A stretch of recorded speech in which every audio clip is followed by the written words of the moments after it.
You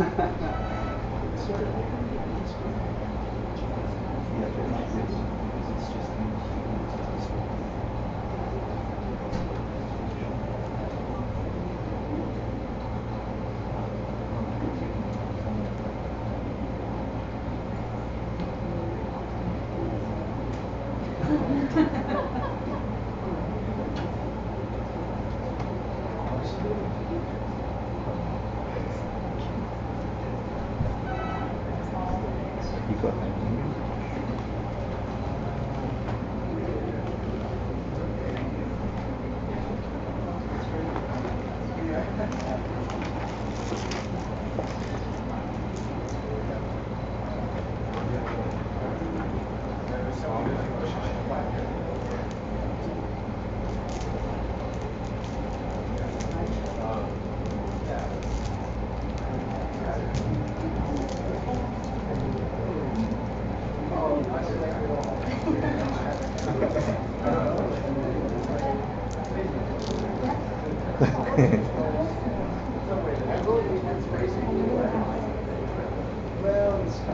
I'm gonna go get water.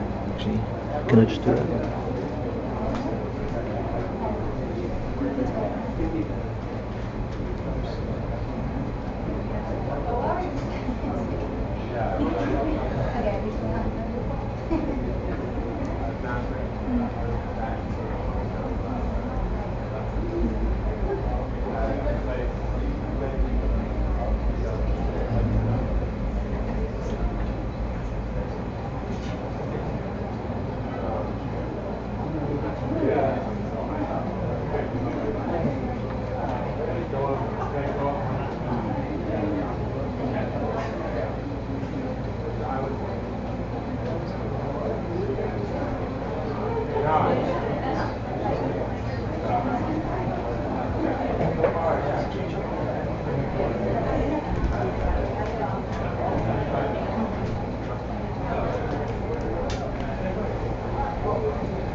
Forward.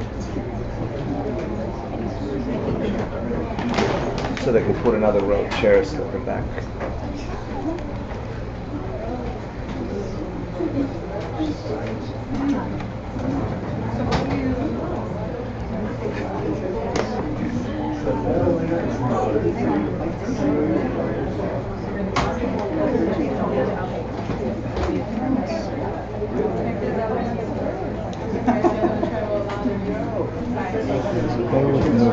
So I've asked them to put another row of chairs.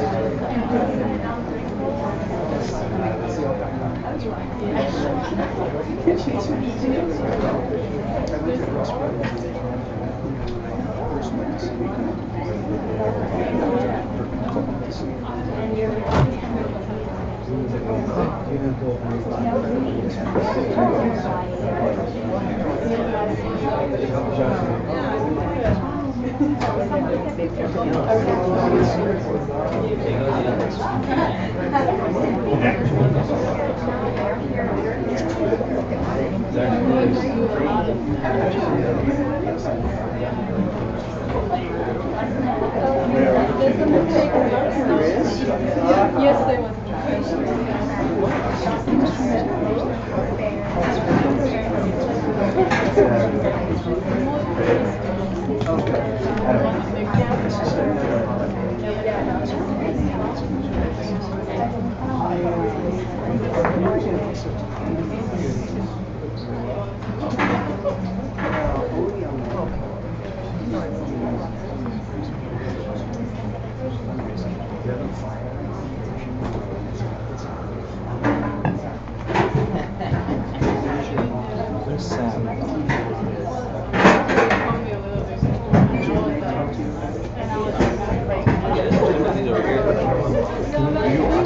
that Hector needs him to do the questions in the middle of the class, like last time.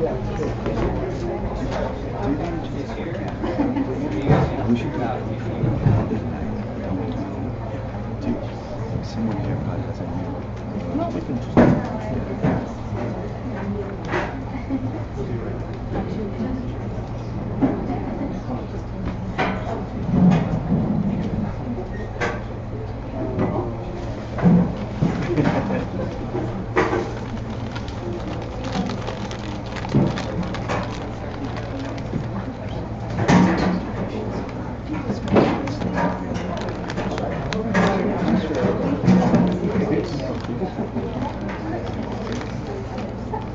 Thank you. Thanks for teaching.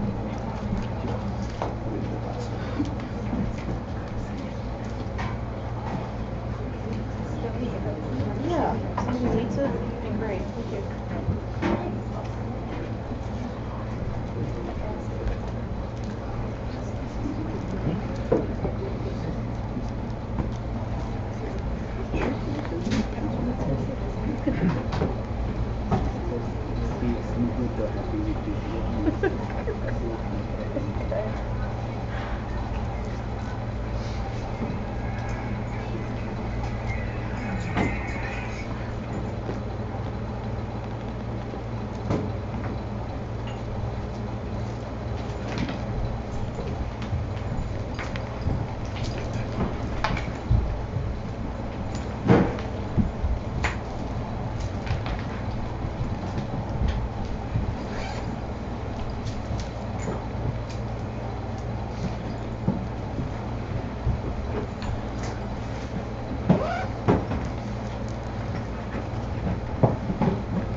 Jet, it's over there.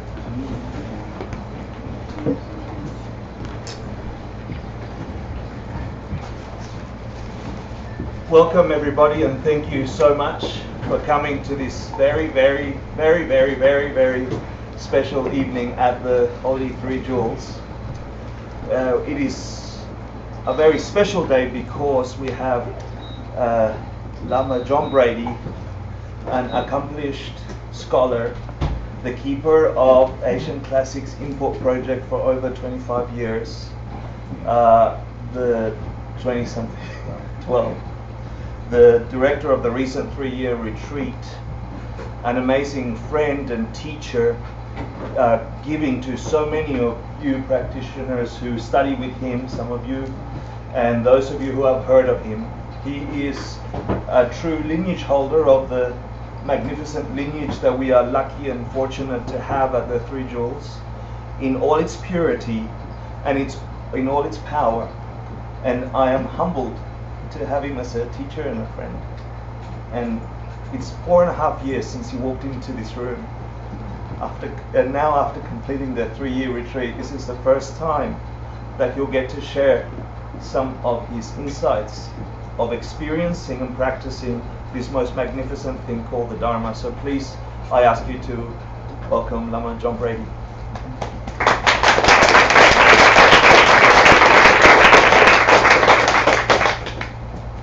Don't believe a word he says. It's an honor to be here. You know, my life in New York gave me the Dharma. I came here in 1980, late 1975, and spent 28 years here. Had a career in a corporate job. Found a Zen master in my early days.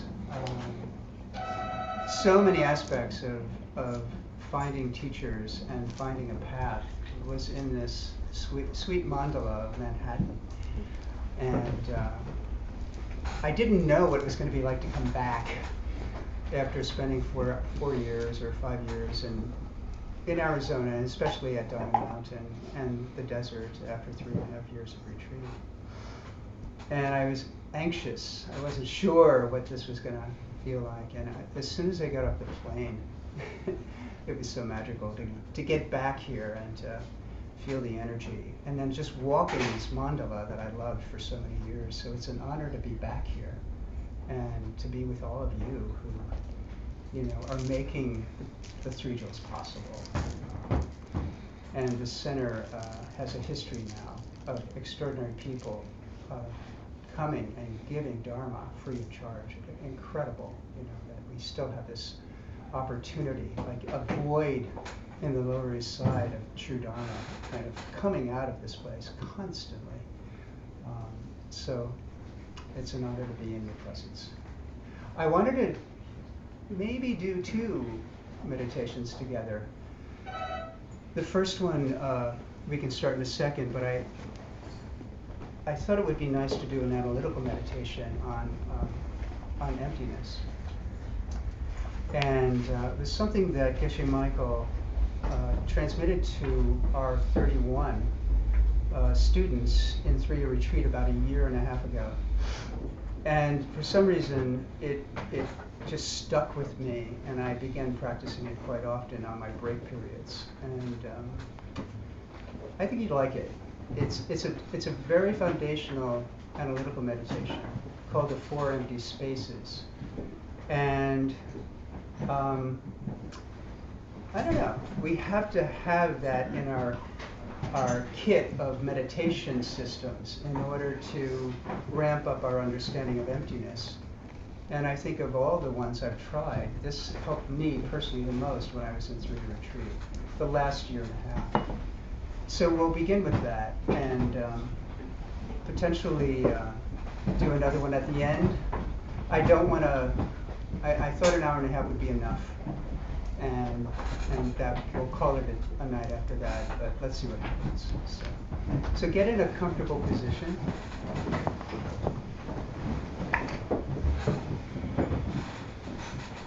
Comfortable for me is not wearing jeans, and I have jeans on, but I'll deal with that.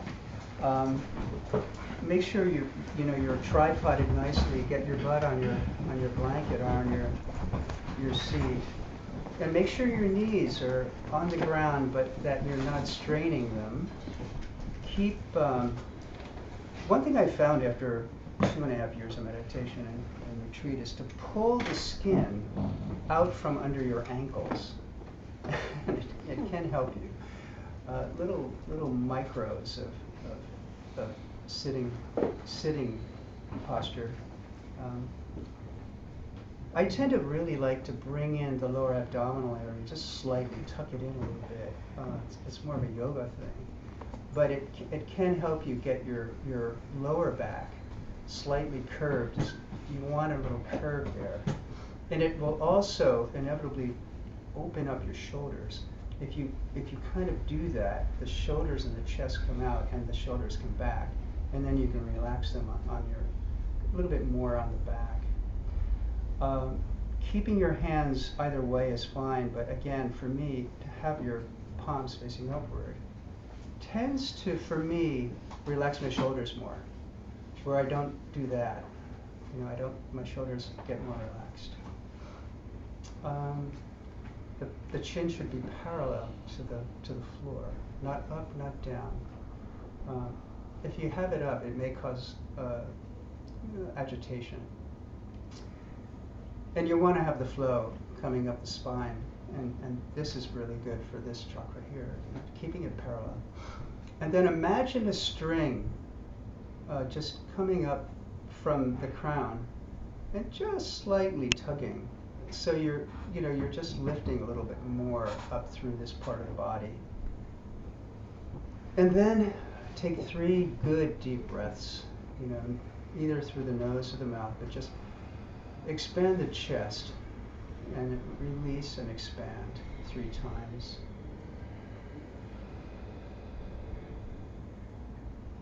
And sometimes, for years I meditated with my eyes slightly open. It's a tradition more of the Zen system, but you're facing a wall, so there's nothing peripherally that's irritating your, your peripheral vision, just the space in front of you. But it can help to slow and keep the mind from getting agitated, if that works for you. And it's not like your eyes are open, they're just slightly open. And they're maybe pointing 2.5 feet in front of you. Sometimes I start my practice that way in the morning, and then they automatically close when I go deeper. So you can try that tonight if it works for you, or close your eyes now.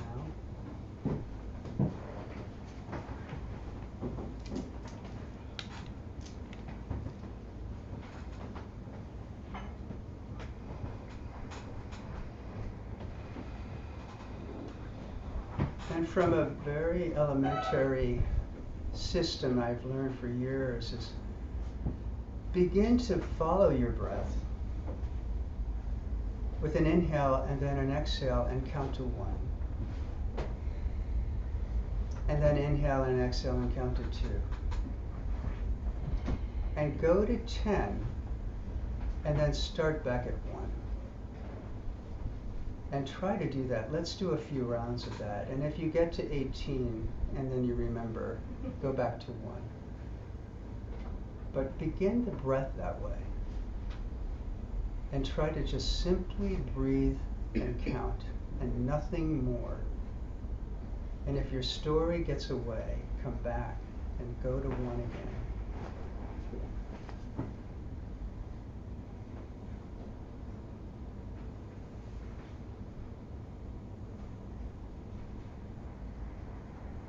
And then scan your body and see, where are you tight? Where are you comfortable?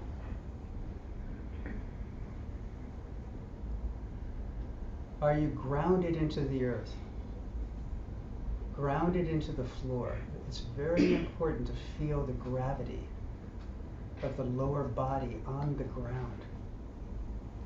Very, very important.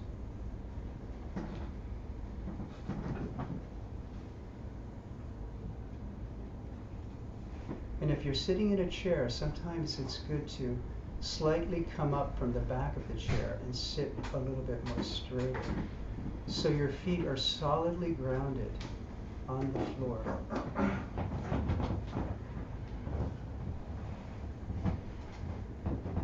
And we'll go for about 30 minutes.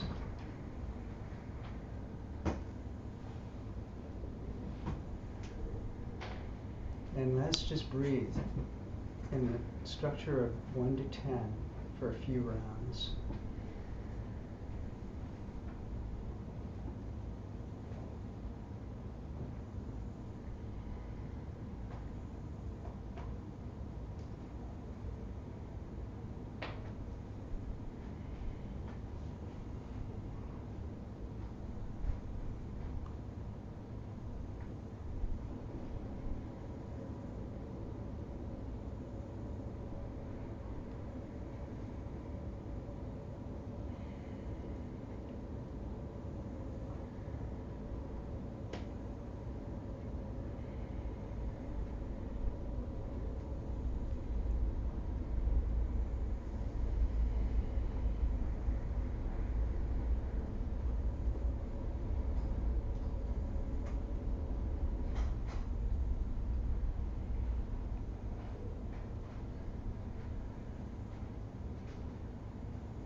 Now imagine yourself lying in the grass.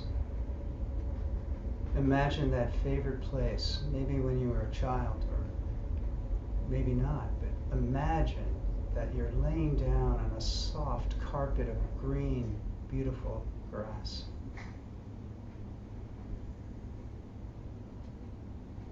You have no socks. Maybe your hands are behind your head and you're just laying down. It feels comfortable and there's a cool breeze. Put yourself there, put your mind there. Feel the softness of the earth.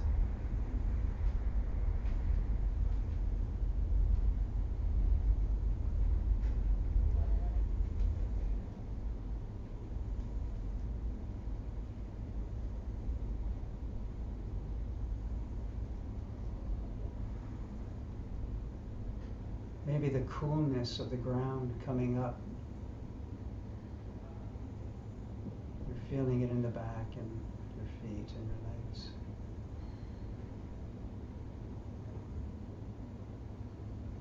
There's nothing else around you except this magnificent blue sky. Crystal clear day. And you're just looking at this blue sky. Nothing else on your mind. Nothing to worry about. Simply the blue sky and you laying on the ground in a beautiful bed of grass.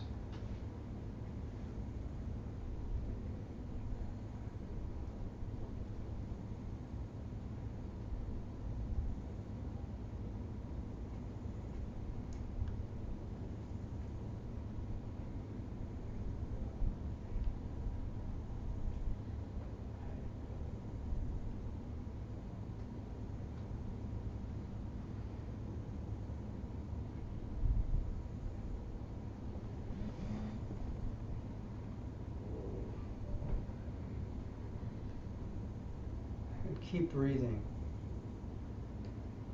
but let your eyes absorb the blue sky.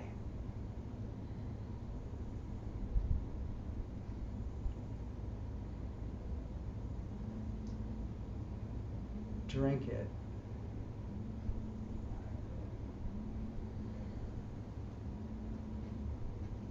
And let everything go.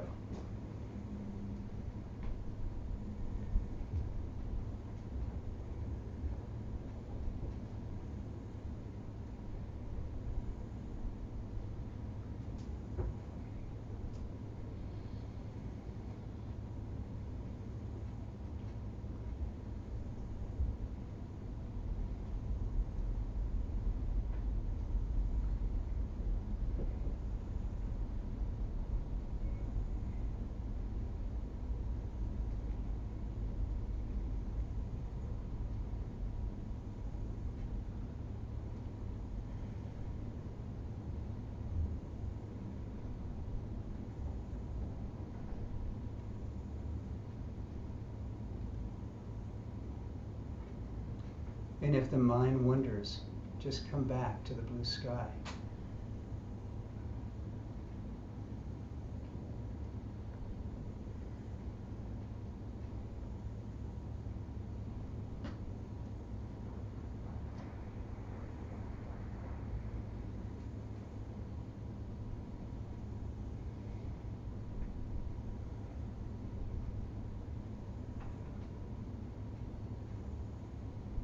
And the grass,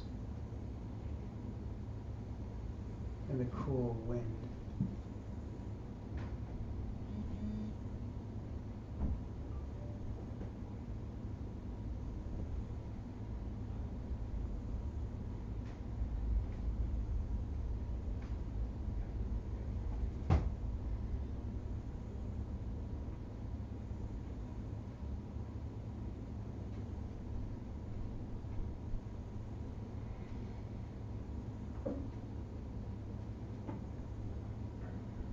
And now you've lost track of time. and it's twilight. And as the sun is setting, the sky begins to illuminate in beautiful color, but it's fading and getting darker.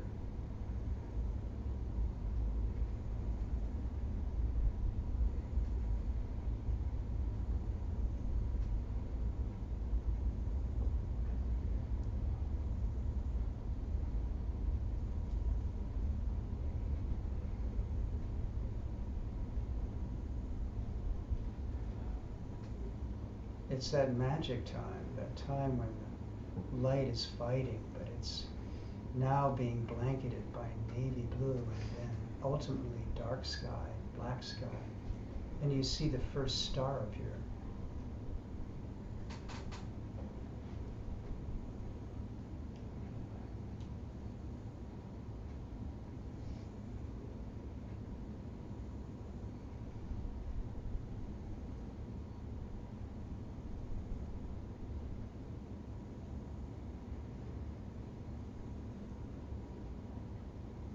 And then maybe 2.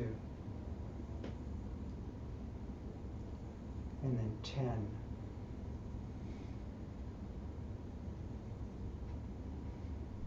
$300,000.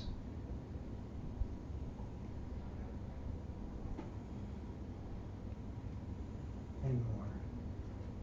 And it's a pitch black night, and the stars are sparkling. And you're laying in the grass, enjoying the stars in a dark sky.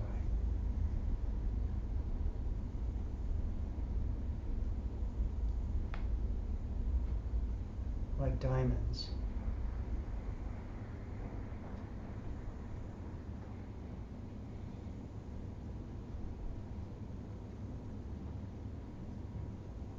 Sparkling.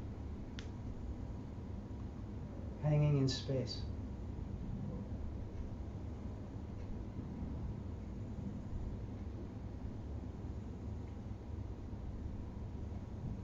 And you're just breathing and enjoying the night sky.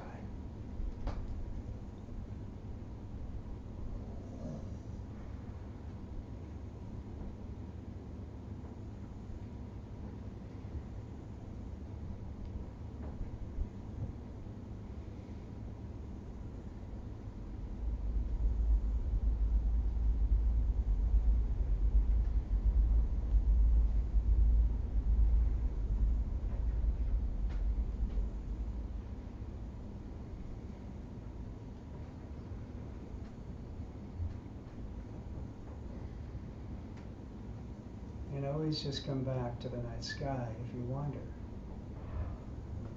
Come back to the breath.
Now come back to your body, laying in the grass. Bring your awareness back to your body and mind.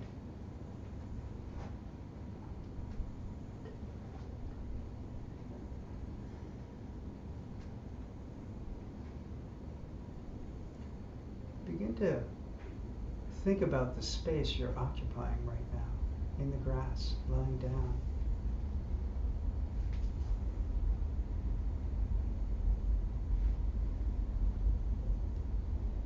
It's not the kind of space that is like pushing the air away, or like if you were in a bathtub and you sink into the water and the water overflows. It's not that kind of space. Think of it as a space that if you rolled out of it, it would still be there. And if you rolled back into it, it would still be there.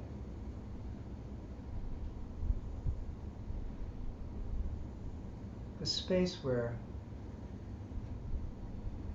things can be occupied in, and then absence of being occupied in.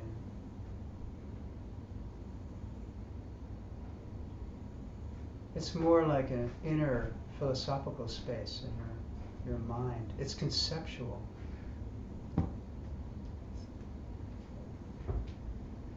That space will always be there. Even if the planet terminates, it will still exist. Even after we pass off the planet, it will still be there. It allows things to be.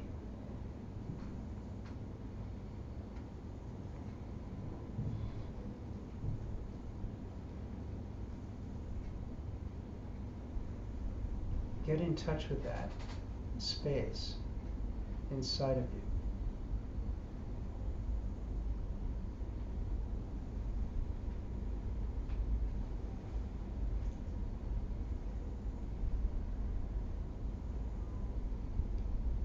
It's not the space between the four walls in this room.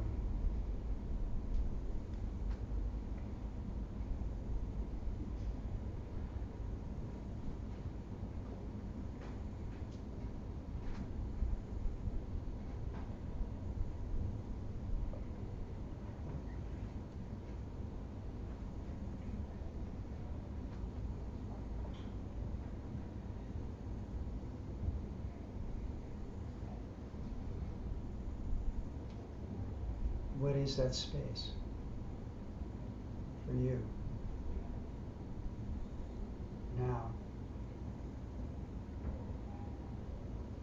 that you're occupying? That will be there when you get up and walk out the door.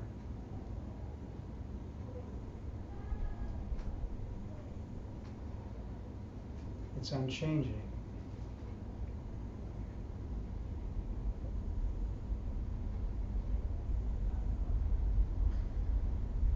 It allows things to be in it.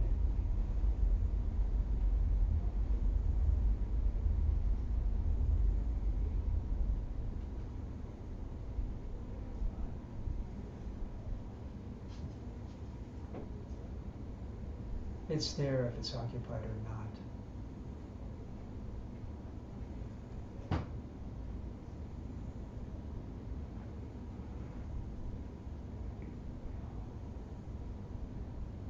What does it feel like?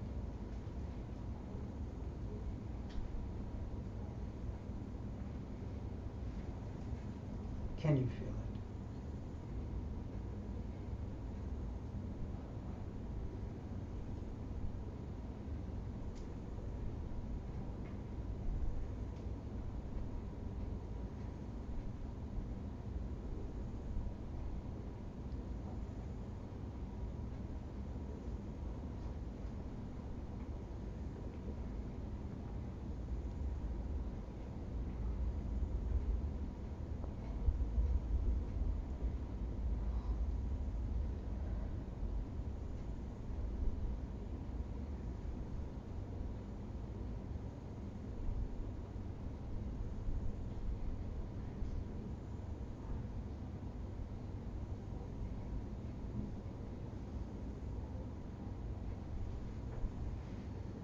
Now imagine around you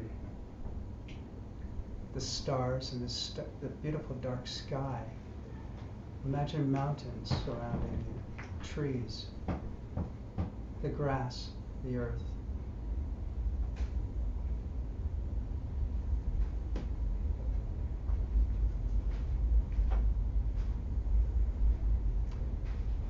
And think about where they came from.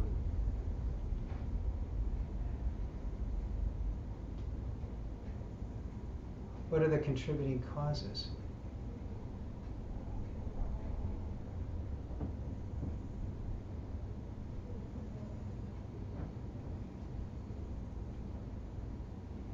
What are the causes that make the tree? The water that the roots drain up and bring into the trunk and spread up through the branches into the leaves. The chemicals in the earth. The nitrogen that is absorbed and then the oxygen that's released. The lava that created the mountains at some point in time. The gases that the stars are constantly burning and emanating light that travels light years. What are those causes and where do they come from? Your body, the grass.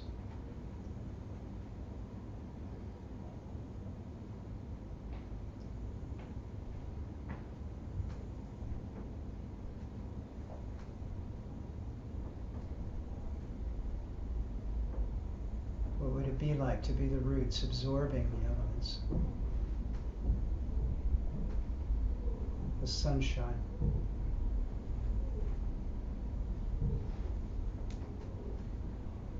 Where are those causes coming from?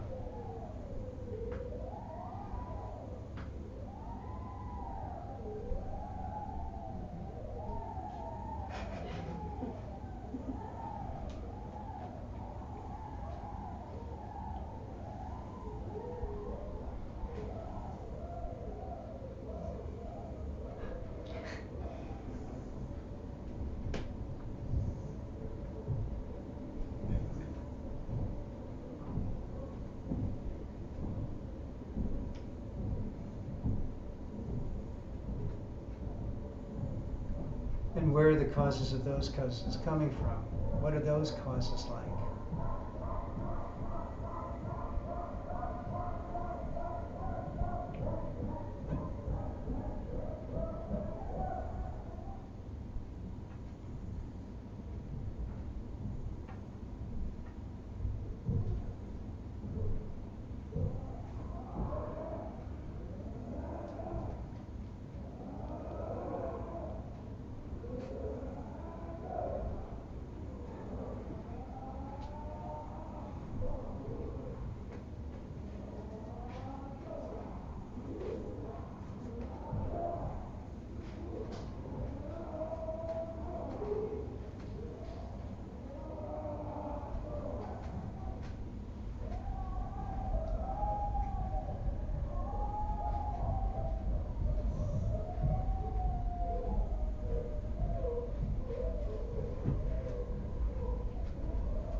Must be a cult upstairs.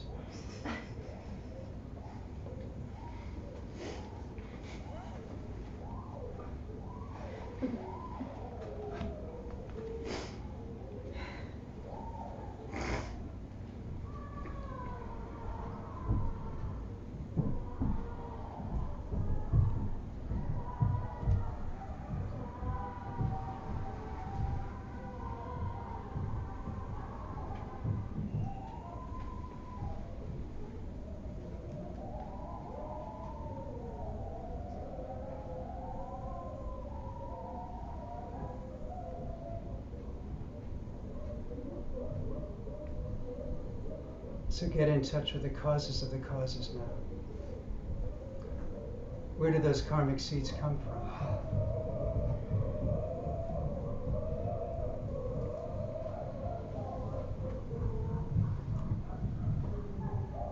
The experience of seeing the mountains and the trees and the sky and the stars. You created those causes, those seeds. From beginningless time.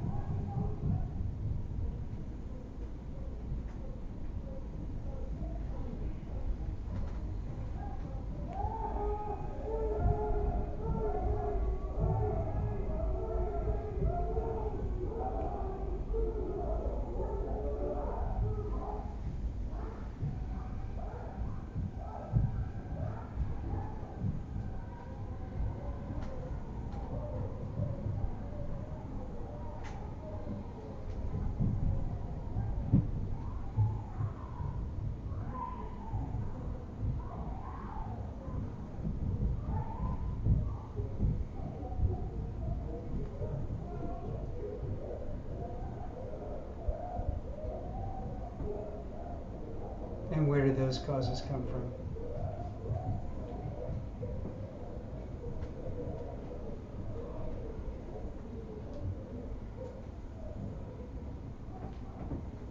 And for 1 or 2 seconds, take away the trees and the sky and the stars and the grass. Take away the mountains. Wink them out. And realize that anything that did not come from your own karmic seeds could never exist.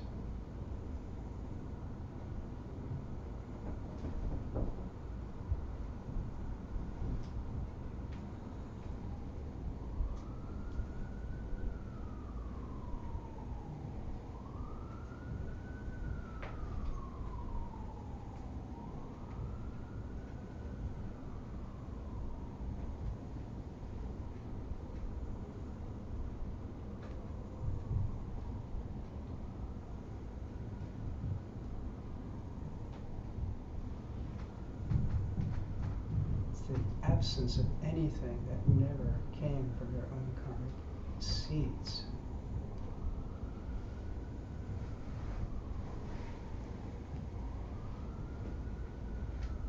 It could never exist.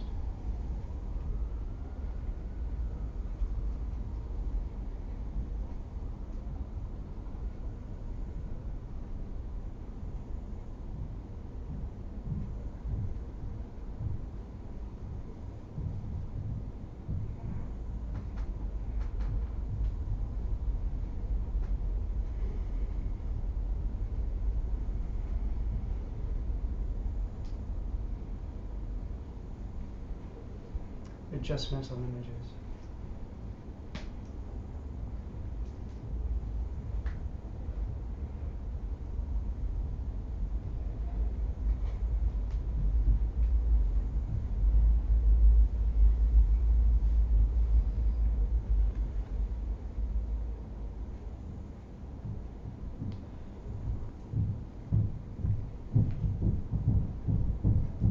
And then come back to your breath.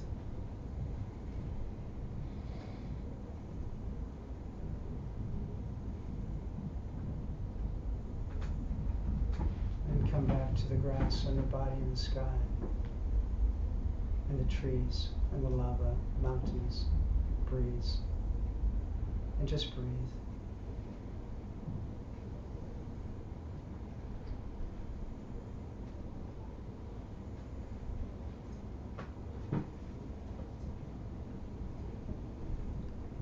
slowly open your eyes.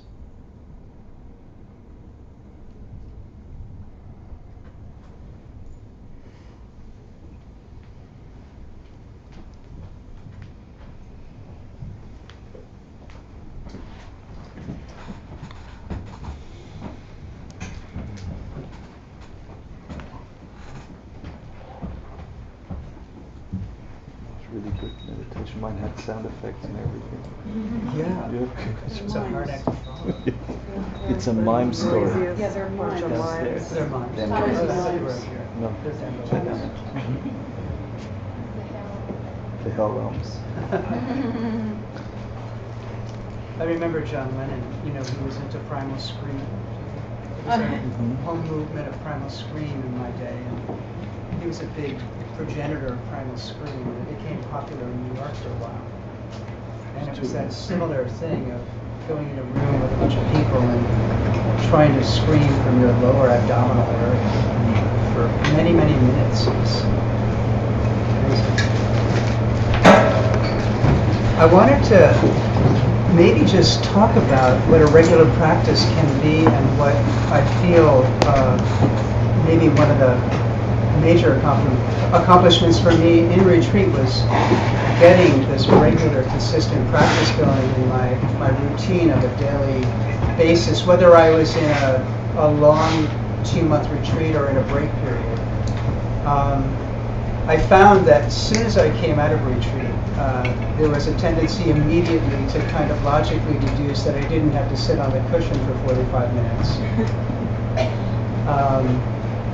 And it kind of took on a very quiet, subtle, existence where I started skipping my practice.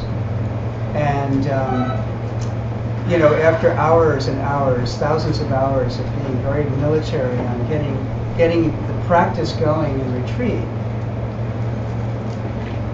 a month after I came out, I was skipping my practice occasionally. I wasn't getting on the cushion as I thought I would automatically do after, I don't know, after an 8-hour day on a consistent basis in a long 2-month lay round. You would think that would be just automatic, that the pattern would be set, you wouldn't even think about it, and you just would get on the cushion, and that would be that. And then it started to really begin to show that I would open the laptop up first when I had my tea. Or I wouldn't get up when the alarm rang. I mean, my typical pattern is usually I go to bed at 11, and for some reason or other, I just wake up 4.5 or 5 hours later. It's just the way my mind works. And I wouldn't do that. I wouldn't get up. I'd roll over and say 2 more hours, and then I would wake up and go and have a little bit of tea, and then get on my laptop and work my meeting. But then I would eventually go back to the cushion, and it would be 8:15 or 9 o'clock around there, and it would be a very different experience than my 5 a.m. sit. It wouldn't be the same. There would be more agitation when I would get on the cushion in the later part of the morning. And then I started slipping even more, where we do something called the 6-time-a-day book to remind ourselves of the vows that we've taken throughout our careers as Buddhists. And it became a 3-time-a-day book. My day would start to fill up, and I would just forget to do a book. And then I would make excuses to go on a hike, because I moved to a place called Sedona, Arizona, and it's breathtakingly beautiful, and I thought, well, I can do a walking meditation in the canyon. When I get there, I'll sit and do some meditation. So I saw myself beginning to slip after this kind of marvelous experience of cushion time and practice. And I thought, as all of us are human, there are ways that we trick ourselves into doing our practice. It's just the way our minds function. We will find logical, rational reasons why the importance of certain other things take the precedence of sitting on the cushion for 20 or 30 or 50 minutes.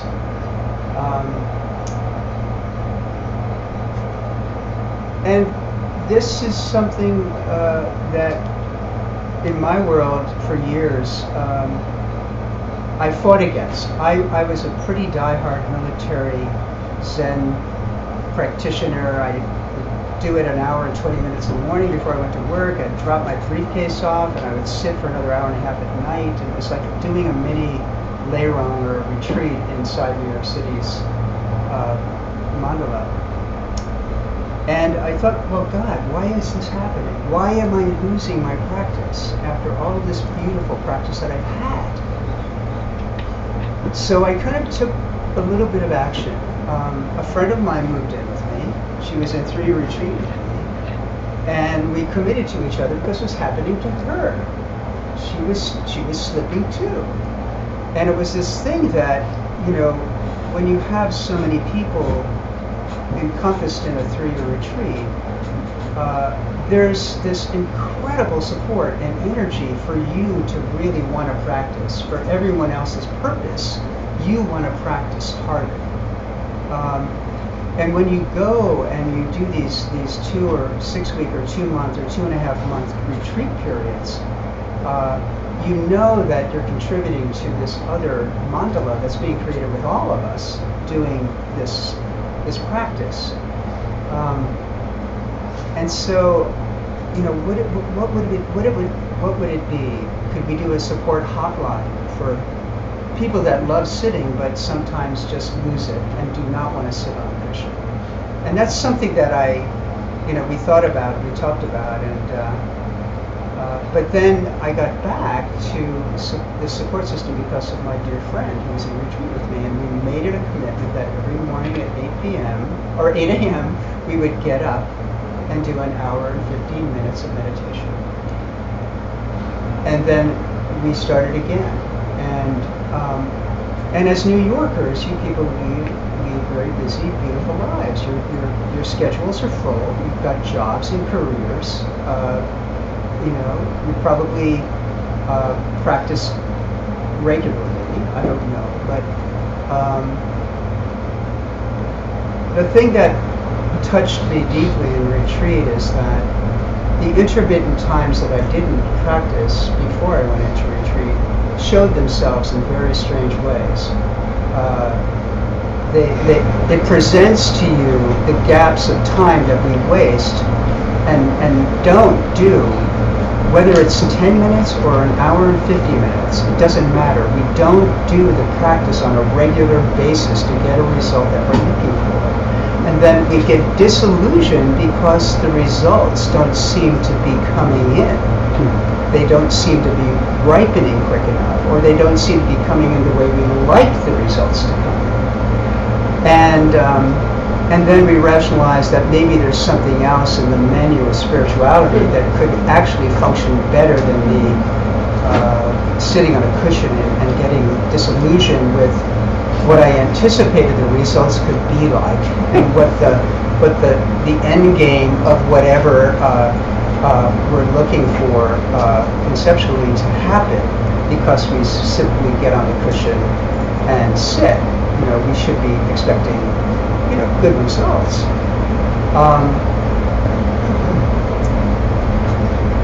That's true. We should expect good results, and we should expect them to ripen. Maybe not necessarily in the timely manner that you anticipate, but are we doing the practice properly, and are we doing it correctly in the standpoint of habituation? Like, do you sit on the cushion when that, and I say it all the time, when that cushion looks like it's a light year away, and you really want to have your coffee, and you're staring at the cushion, but you can't seem to get over to that 14 feet in the other room to sit on it.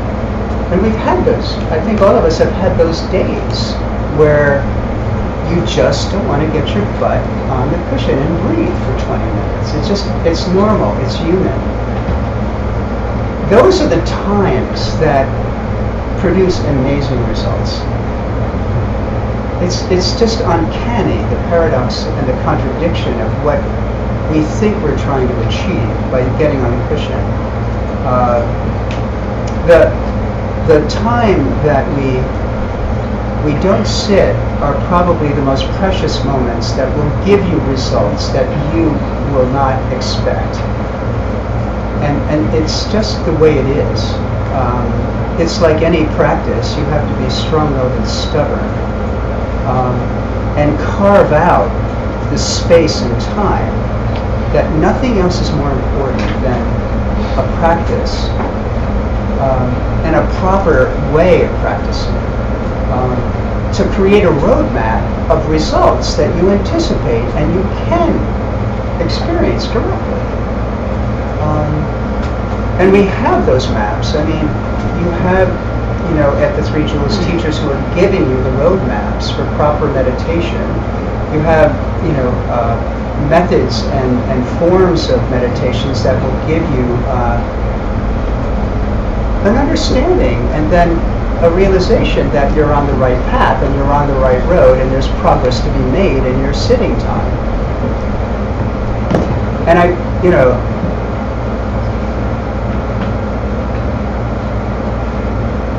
the world will take us out every single day if we allow it to.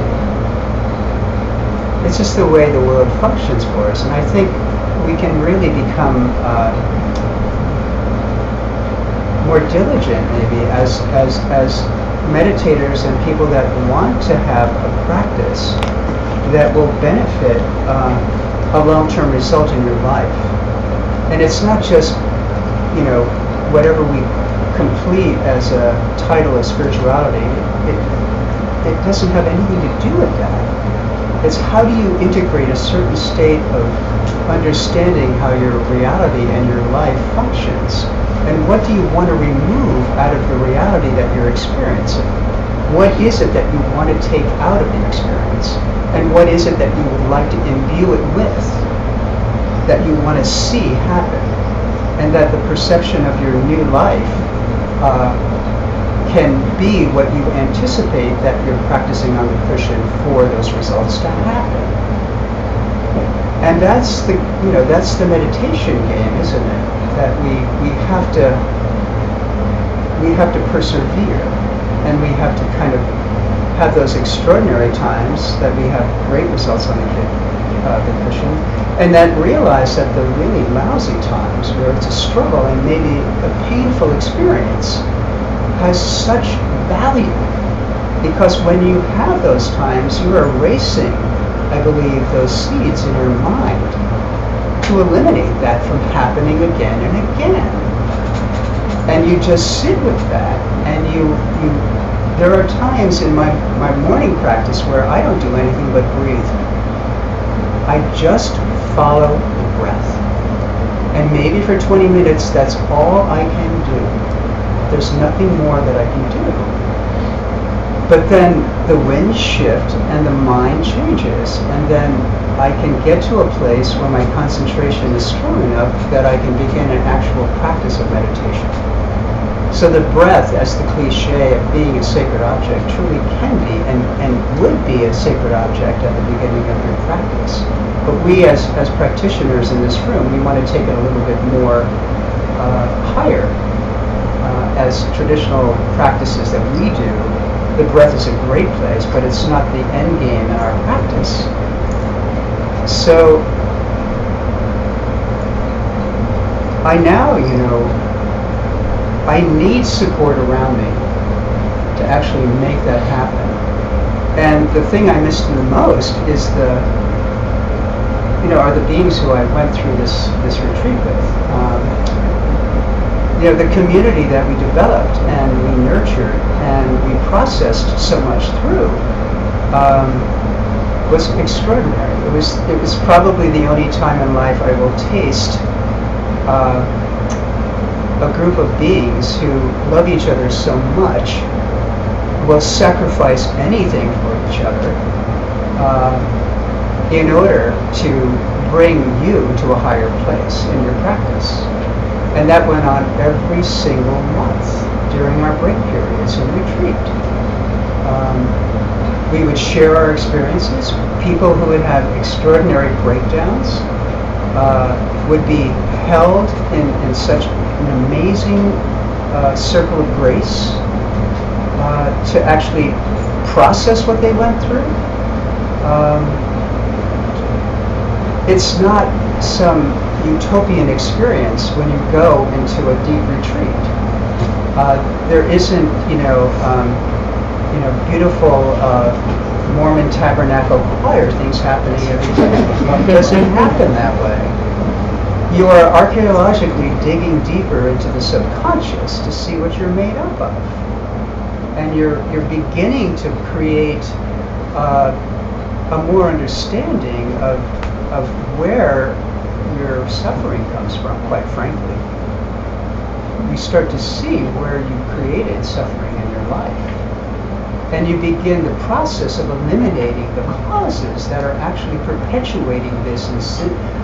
Lama Christi calls it mini samsaric cycles.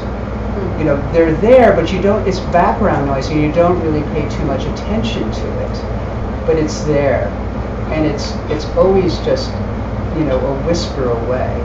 And that's not always the case. Sometimes it's in your face. So our family that we created there, we were there for each other in such a profound way. I can't tell you.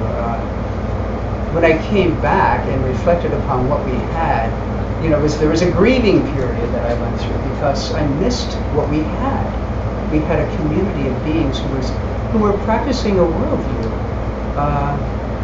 That probably, I don't know if I hope I experience it again. We can take it into the world and begin practicing it with everyone.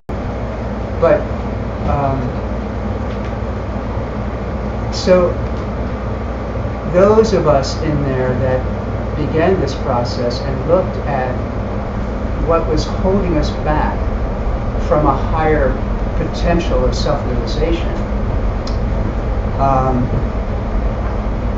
worked hard and fell, and worked hard and fell, and worked hard and fell, and then began to fly, and then began to fly. And it was miraculous to watch people that struggled, people that, maybe they shouldn't have come into retreat, maybe they weren't ready, or maybe they were fully ready, and what a surprise, they're bumping into some really serious problem. But it was that kind of combustion that burned off just incredibly terrible karma. It was like just stripping yourself down, and then you begin to taste something extraordinary. And my heroes in there were the underdogs.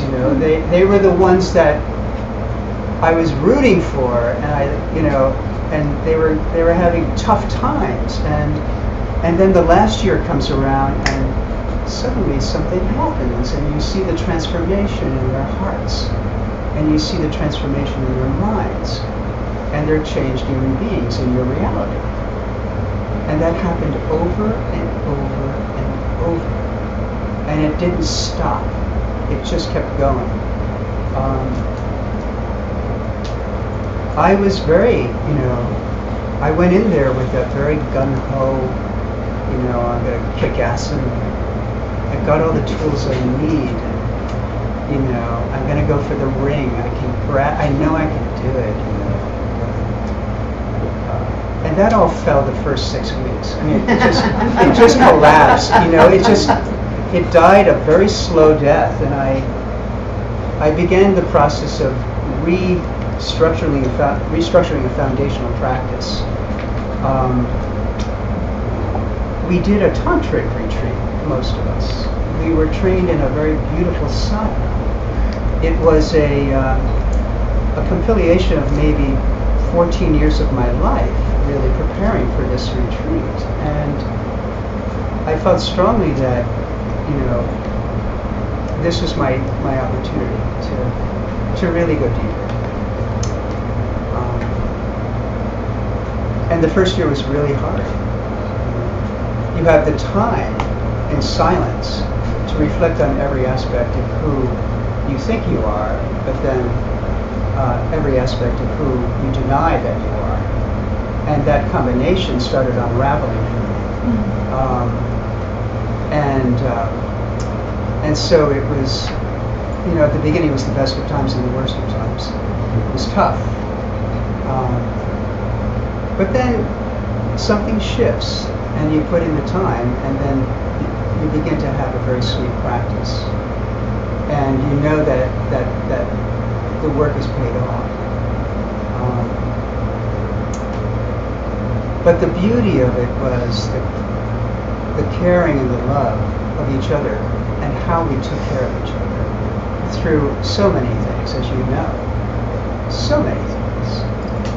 And each and every one of the processes that we had to work through brought us deeper. They were tools that actually you could use to go deeper in your practice.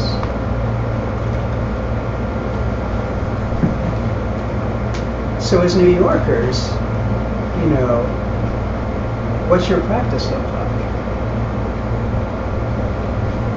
What does it look like to you? Have you taken a good look at it? Do you get on the cushion and give yourself 20 minutes to just get ready to go to work? Do you get ready to, and you have kids, I'm sure, and you have partners, and you have demands, and you have endless chores to do, rent to pay. But what comes first, what comes second, what comes third, and what comes fourth? Where is it on your list in terms of your practice? What back seat does it take in your life, or where is it in your life? And I think we need to always, I still need to do that. I need to see what my priority is. I need to understand that the only thing really that I can do is for myself, is to calm the mind before I start my day. And if that means 10 minutes, I'll take it. But if it means an hour and 15, I'll take that.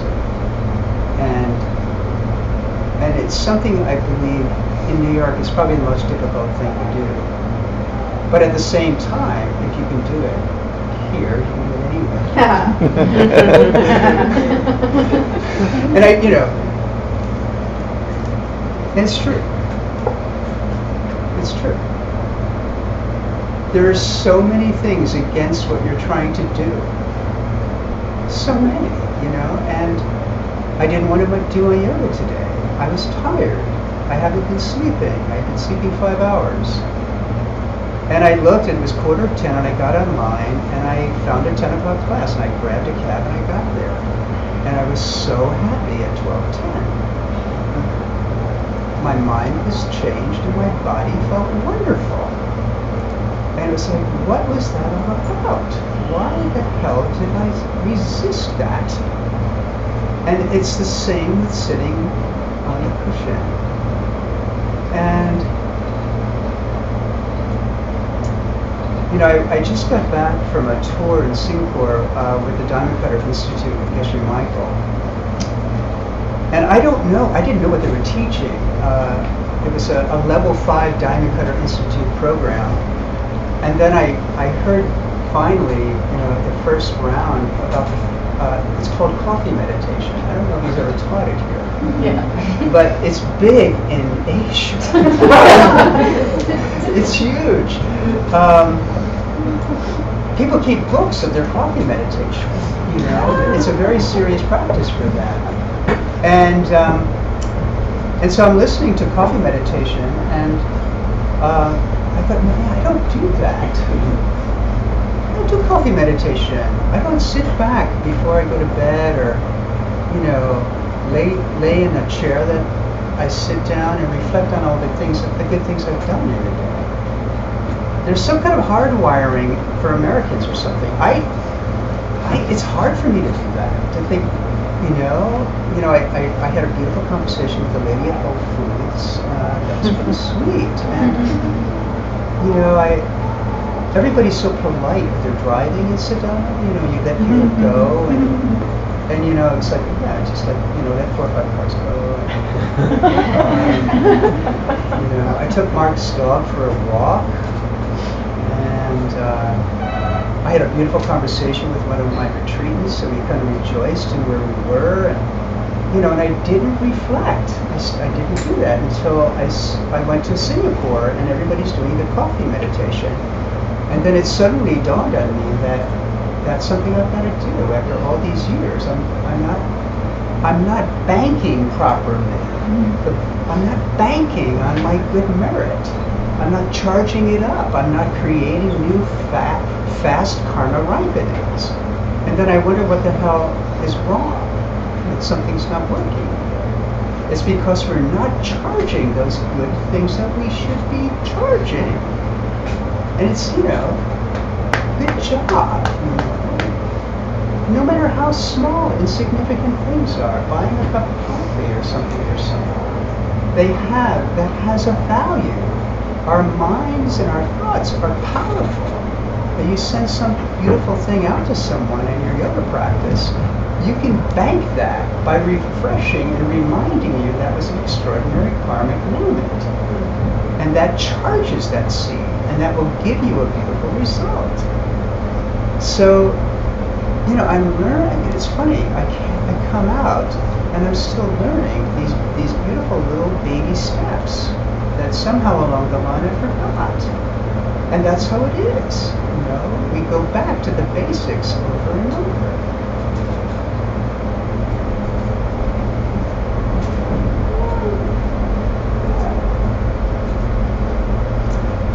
When I became the director in the retreat,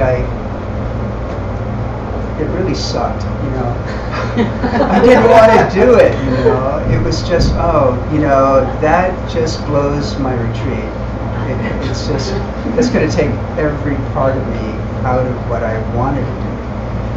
And I said, I'll do it.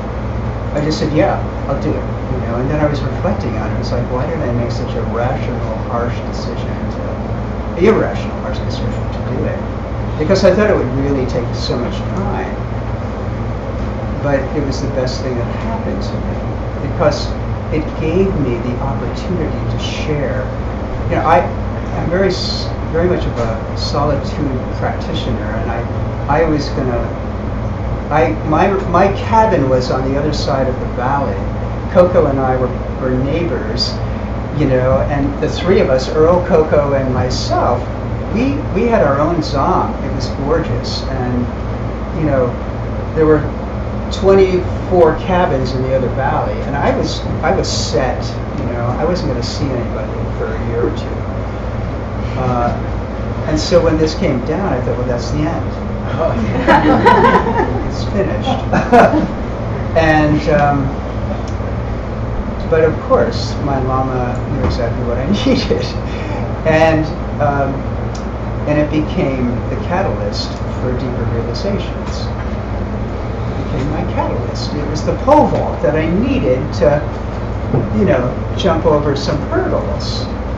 And by really pouring energy into those that were needing me, what an extraordinary gift.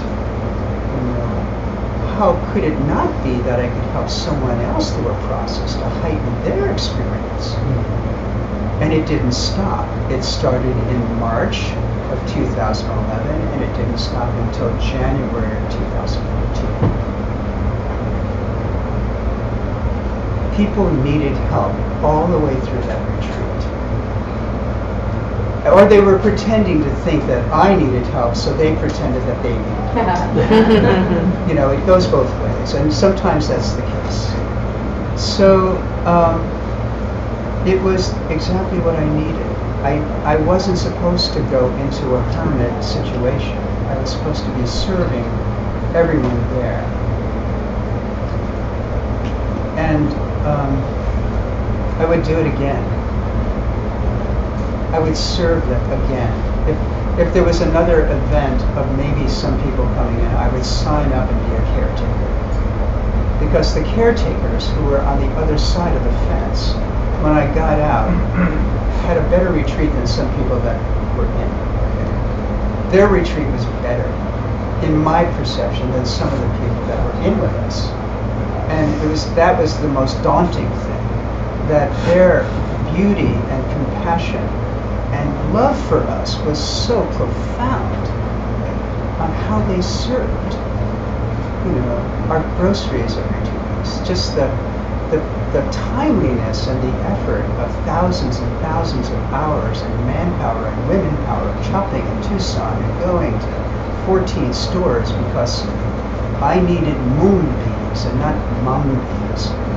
They had to go to the Indian store for me. And, it took another 2 hours to get the beans I wanted. And that was sacrifice on a very deep level. So this balance was so prevalent in retreat between us and the caretakers.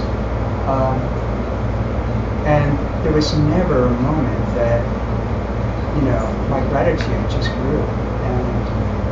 And I wouldn't go out and greet them. I would see them deliver packages into my bin every Wednesday, every 2 weeks, and just dedicate my practice to them. So it's funny how it works.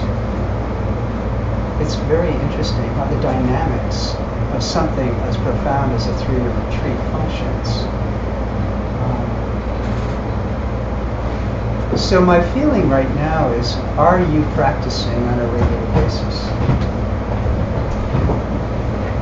Can you give yourself 20 minutes a day, 40 minutes a day on the cushion? Do you know what you need to practice properly? Do you have the tools? Do you have the meditation techniques, or do you have the modules of what would bring you deeper?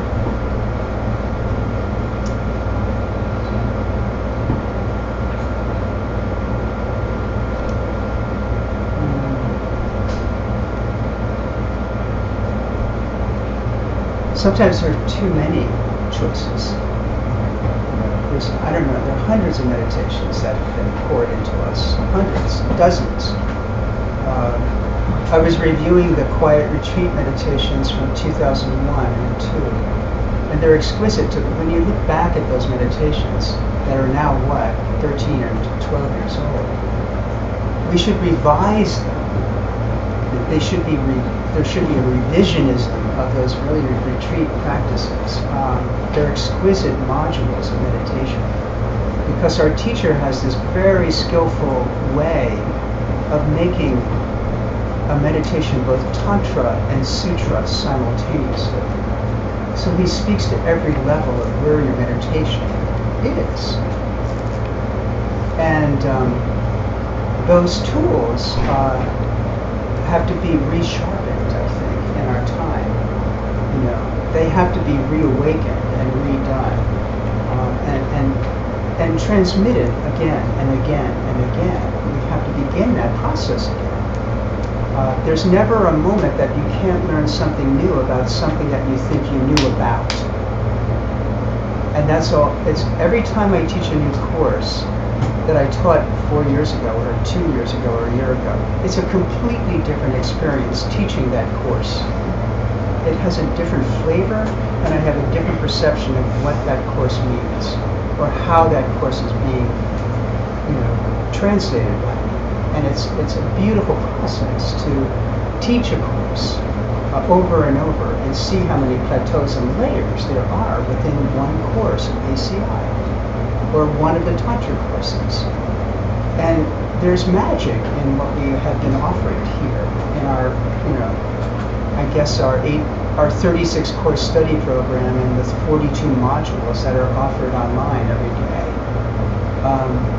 And when you go into retreat, those layers peel away when you're doing a practice every single day of the same, 127 pages. You're practicing a particular sadhana, and you're reciting it, and then you stop reciting the words, and then you do the visualizations, and you stop doing the visualizations. And the peel away of each layer will give you a scope, a depth, and a breadth of a whole other universe that's just, there. coming out of you, and the perception of it changes. And meditation does that. You can meditate, and your mind, 42 minutes later, is transformed. It's true. Do you feel the same way when you get on the cushion?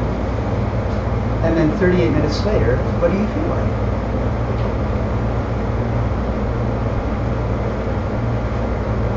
Good, indifferent, different, nice, what is it? Something changes. Something changes.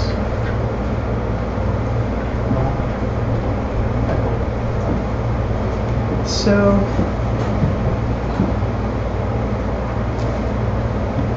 I just, I want to just encourage all of you that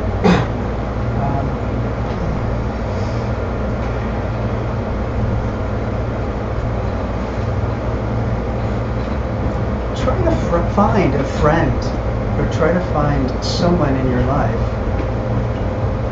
that will, tag team you about your commitment to get on the cushion more often, or tag team you with studying the 18 courses. Somehow or another, nail on with each other, to keep each other pushing forward with your practice. Someone called me, Amy Mead, who is a really good friend of Diamond Mountain. She was trained by John Friend, and she now does a 300-hour teacher training program, I think in Doylestown, Pennsylvania. She's an amazing woman. And she gave us, before we came out of retreat, she gave us a 200-hour teacher training program for free. And it was a great way to come out, because that was the really, truly first time that all of us socialized every day before coming out. And it kind of prepared us for the shock of going to Safeway in Safford. It just gave us some kind of like, okay, we have the social skills, we can now go out and function properly. And so she was, giving us the Anusara lineage, and the Pavlovian aspect of all of our practices, including yoga, has to be honed and tuned every single day, even though the feeling of the body isn't what you were doing the day before. I wasn't putting my leg behind my head on Tuesday, but today I could get it close to my shoulder. But that Pavlovian process of habituation is something that has to be, you take ownership of that, and you begin to practice. No matter what it is, whatever it is that helps you get clear-minded and single-pointedly concentrated. Because the whole point is to be clear-minded. The whole point is to get single-pointedly concentrated. And without that, we can't do much. We can't. We have to try. It's the whole point of meditation. And that's a part of the reason to go into a retreat, is to see if you can hone the mind where you have that single-pointed concentration to reach certain levels where the staying power continues to get expanded. So you don't leave it on the cushion, but you bring it into the world. And you hold it. And you live it and try to breathe it. And when you lose it, that's okay. You just go back and navigate back in. And you learn how to navigate into those places in the subtle mind. And get it back. And then go out again. And you do it again.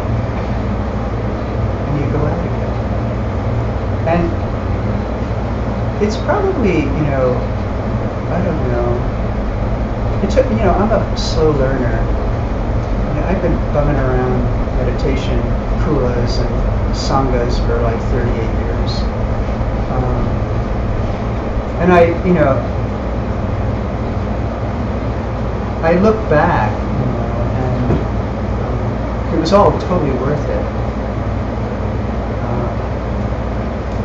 But I look back at the experiences I've had in life in general, and the people I've met, and the creation I created, the creation we create. We're creating our creation now for the future. And I'm so grateful. I'm grateful for the wrathful bosses I've had, you know, the Roshis that hit you with sticks, and you know, siblings that give you a hard time, that think you're in a cult. I'm very grateful for every single one of them. Every single one. They taught me something, and I can reflect back and understand what those things were, or how that message that Geshe Michael says, it's like you're the last one on the planet to be enlightened, and they're all waiting for you. And I like that. Put yourself in that position. You're the last one, and they're all waiting for you. You know, they're very patient, and they're very kind, very generous, and they're calm. And you know that they know something really extraordinary, but you can't quite get it. But you're trying. You're trying to get it. You're trying to understand it.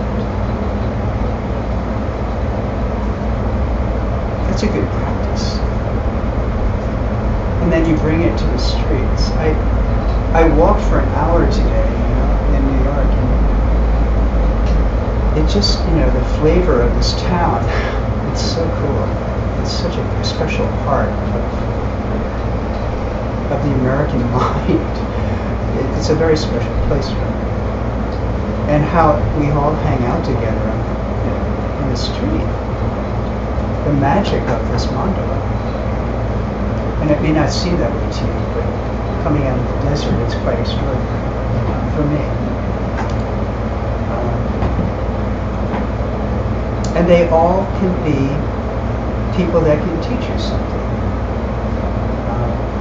I went down to Orchard Street because I thought for some reason that there were still very good bargaining retail stores to buy like cotton shirts because I needed to buy 2 white shirts to go on a thing in Moscow in a week. And a wonderful Orthodox Jewish man came out of a store, and he said to me today, he said, you know, we just need love, don't we? And I said, yeah, it's true, we really do. He said, nothing really matters except for love. And I said, yeah, it's so true. And he said, yeah, you know, the struggle of life really comes to that final conclusion. I said, it does, you know. He said, come into my store. You know, and I went around the block a few times, and you know, it was like knockoffs of like, you know, Italian designers, you know, and his father had the business for like 42 years. And he had 9 children, this man. And you know, we were almost the same age. He's 61.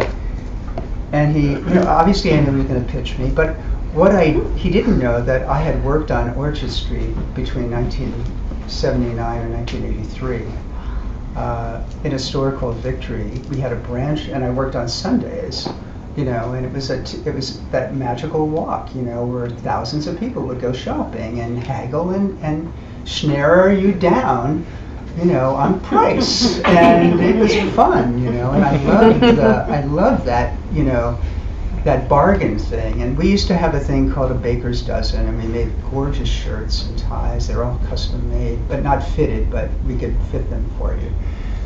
You know, and it was a game with us, like how can we get them to buy the baker's dozen? You know, and he was doing that to me today. And he kept pulling out suits and laying them on the counter. And I said, you know, I don't wear suits anymore, but I do need a suit. I really went shopping to possibly get another suit because I only have 1 suit now. And but in between the whole ritual of him trying to sell me 2 white shirts, which I didn't buy, and I should have really probably, He wanted one sale to complete the day, you know. And sometimes I think there's a ritual about the last sale of the day. You know, if you go home, close the door, you're done. But I didn't want to spend $700 on a suit, but that was the starting price. But but it was the ritual of the exchange that mattered. It was so beautiful. You know, I spent 45 minutes with him, and we just like had this thing. And he said, "Look, my name is Sam. Here's my card." You know? And he said, "Take care. You know, I'll probably never see him again." But it was a New York moment, and it was gorgeous. And you know, it's just like, okay, the mandala's alive and well. And so that's true. The city is filled with a million stories. But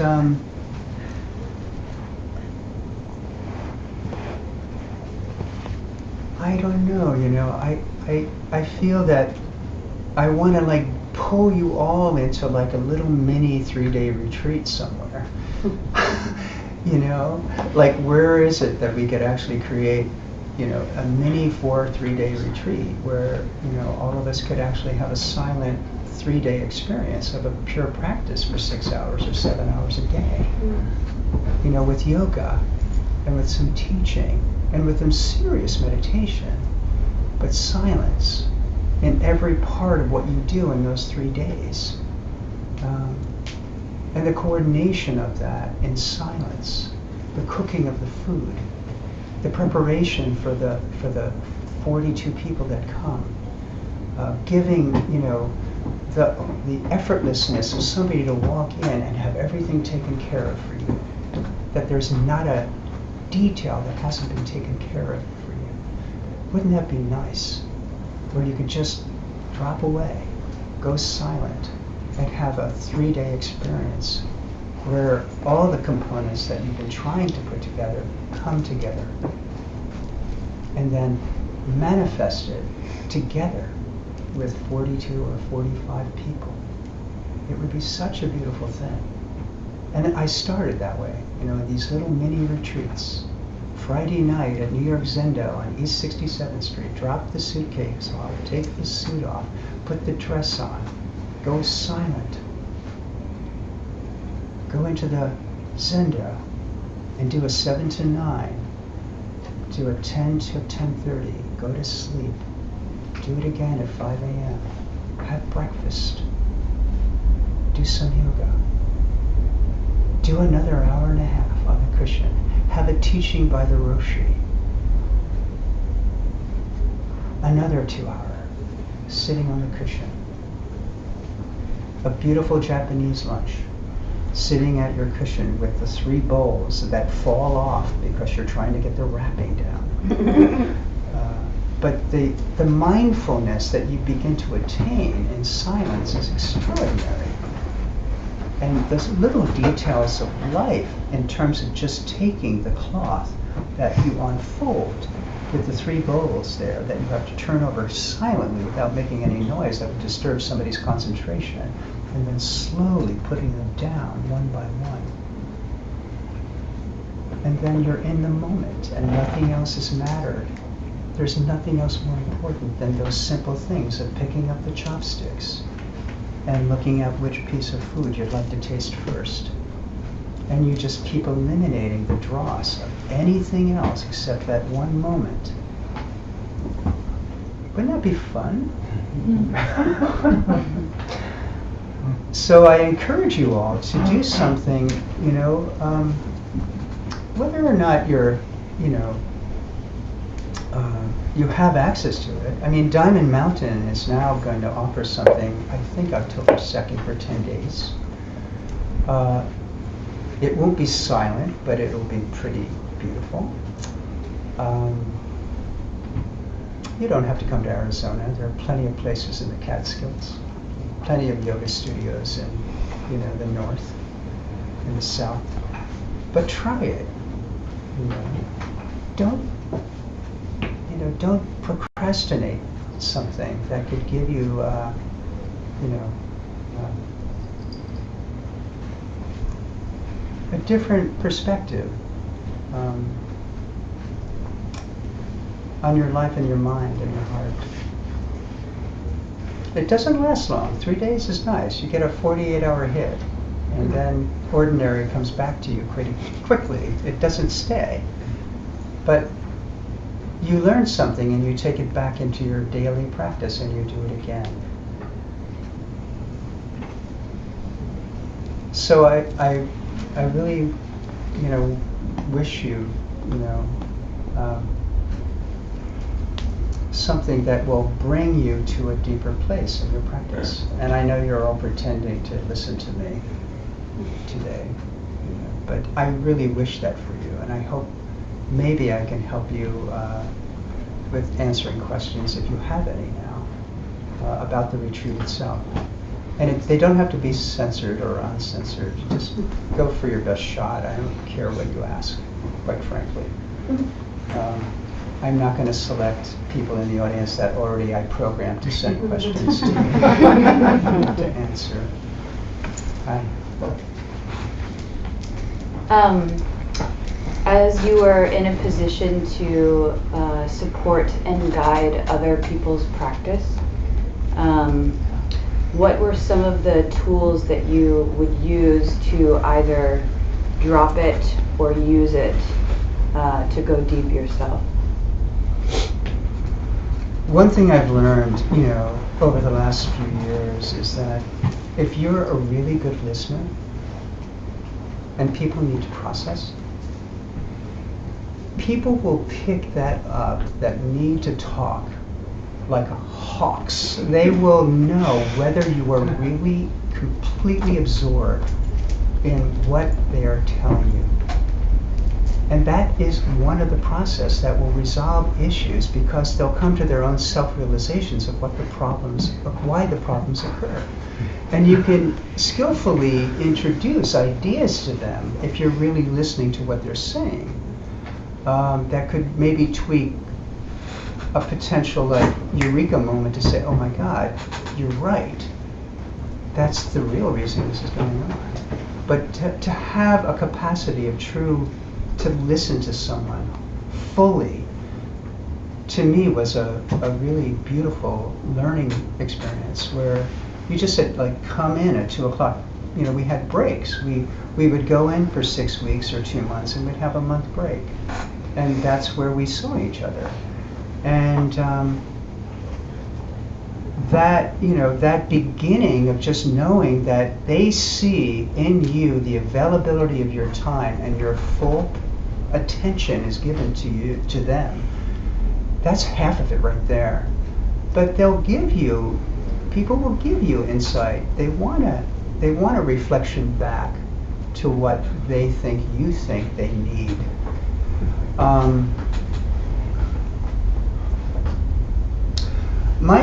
My practice was very, I shouldn't call it my practice, the practice, but I knew exactly what I needed to do. It wasn't like I had any doubts about what I wanted to do, what I felt I could accomplish, and how to get there. Really, it was pretty clear. Even though friends of mine would pull me in a different direction and put me here for damn good reasons, I kind of knew what I was going for, and I was ruthless, pretty much ruthless. I saw, look, I'm 64. I went in at 64. It's precious time. This is never going to happen to me. So I gave it an 8-hour a day, every day, 6 days a week, 7 days a week, really, during the retreat period times. And I, in the quiet retreat teaching, I gave a schedule. I talked about it. You get up at 2 a.m., you do your first practice. And for me, after about a year, the practice got really very slow. So my first session of doing our sadhana became a 3.5-hour experience. It wasn't just a quick read-through. I would stop for 20 minutes at certain points and go into the beauty of what I just had, visualized, and stay in these places. There's no rush. Why would there be a rush? So it would be a 3.5-hour beautiful experience, and then it would be 6:30, and I would make some tea, and I would have my neurotic protein shake with E3 Live and 6 other varieties of stuff that, you know. Anyway, I didn't get sick a single day, and whatever that was about. But and I would nap for 45 an hour, and then I would do my second session between 8:30 and around 10:45. Then I would do my yoga from 11 to 12:30. And then I became pretty Ayurvedic. I went straight onto an Ayurvedic diet. And so that means cooking from scratch. And I started cooking everything from scratch. I would make a full meal. It took an hour. I would enjoy it. I would then read, study, or write. And then around 3 or 3:30, I'd do a third session. And that would be another 2 hours until 6:30 or 7, sometimes 2.5. And then I would break and have just something light, like a little bowl of soup, and then do a final meditation before I went to bed.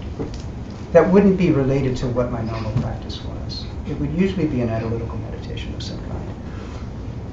And you would do that for 5 or 6 days straight, and then you would collapse. I would collapse. I wouldn't take the day off, but I would ease up on it. And I would sleep in, and I would take one morning off, and I'd sleep until 6 or something. So you don't burn out. There's something in the practice. You have to be careful not to get a wind disorder in your body. But at the same time, you have to learn how to ride the energy of this extraordinary flow of prana that you're building up consistently every single day and through your retreat during your layrons. But you have to be careful. It's a razor's edge. You can ride it, and it can actually bring you deeper into the practice. But you can't tip over into it because it will take you out. It will take you out.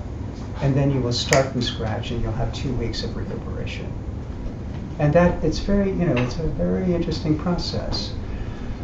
And when you have that kind of situation, you have to back off. You cannot go further.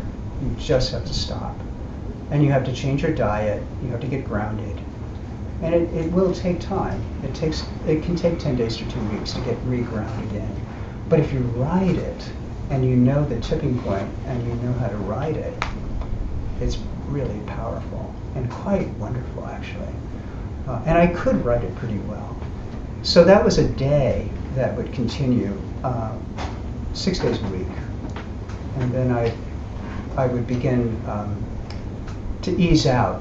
The last 10 days or 2 weeks, I would ease out slowly. I wouldn't, I would do maybe 2 sessions a day. And my yoga. If I didn't have yoga in there, I don't know what I would do without it. And I went into the Bikram series. I learned the Bikram series, and that became my main practice. And it's 105 degrees in June, so it's close to what he normally does. But it was a very, very powerful way to bring myself to a grounding and to keep the channel system functioning clearly every day. And it's just almost like unbelievably connected. Other esoteric systems are the same. Qigong or Tai Chi or any of those things function that way. You get into the subtle mind and body quicker, and you stay there longer. And you begin that process of maintaining that, calming the winds, keeping the winds still, keeping them very, very, very, trying to keep them in there. And so there were a lot of debates in script form. We have these books. We went through thousands of these books. Or we had sign languages, and I didn't want to do this because I was talking. It's just another form of talking. And the books were a little bit different, at least, but it's still talking. But we had to be there for each other, and we had to process that, and you had to be available. And if personal things would hit the fan, I was there. and other people were there. And it functioned that way for each and every one of us. Victoria. Hi, I was just wondering who was the counselor that that Deja Michael called in to counsel Ian and Christy when they were told to be that they were expelled from the retreat, and can you tell us what happened? I don't know who the counselor was, quite frankly, but I was counseling Ian for 6 months before they left the Psalm. Can you tell us about what you know? Lama Christie asked me to counsel Ian. Okay. Yeah. Can you tell us something about the whole situation? Sure. About the counseling situation, or? Well, I understood that when everybody came out of the 3-year retreat, they weren't prepared to talk about what happened, but that when you came to New York, you would tell people.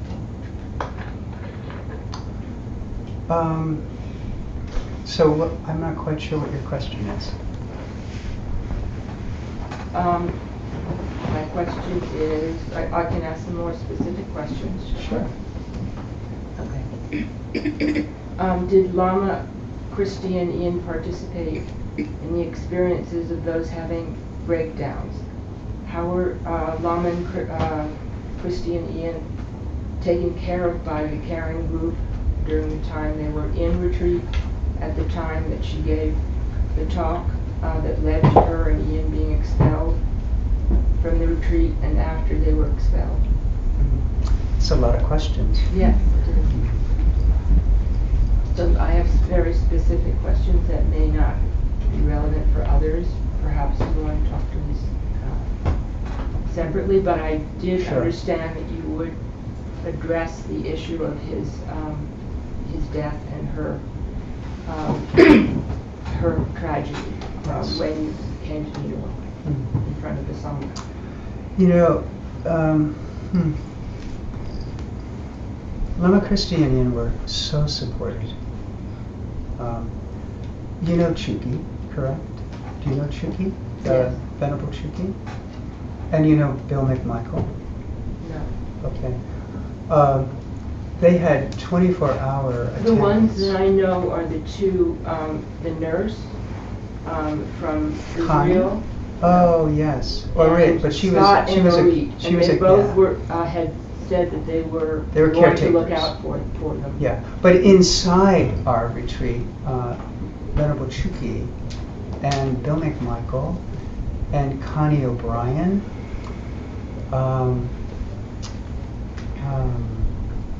Jerome, my dear friend Jerome, they served Lama Christie and Ian impeccably well.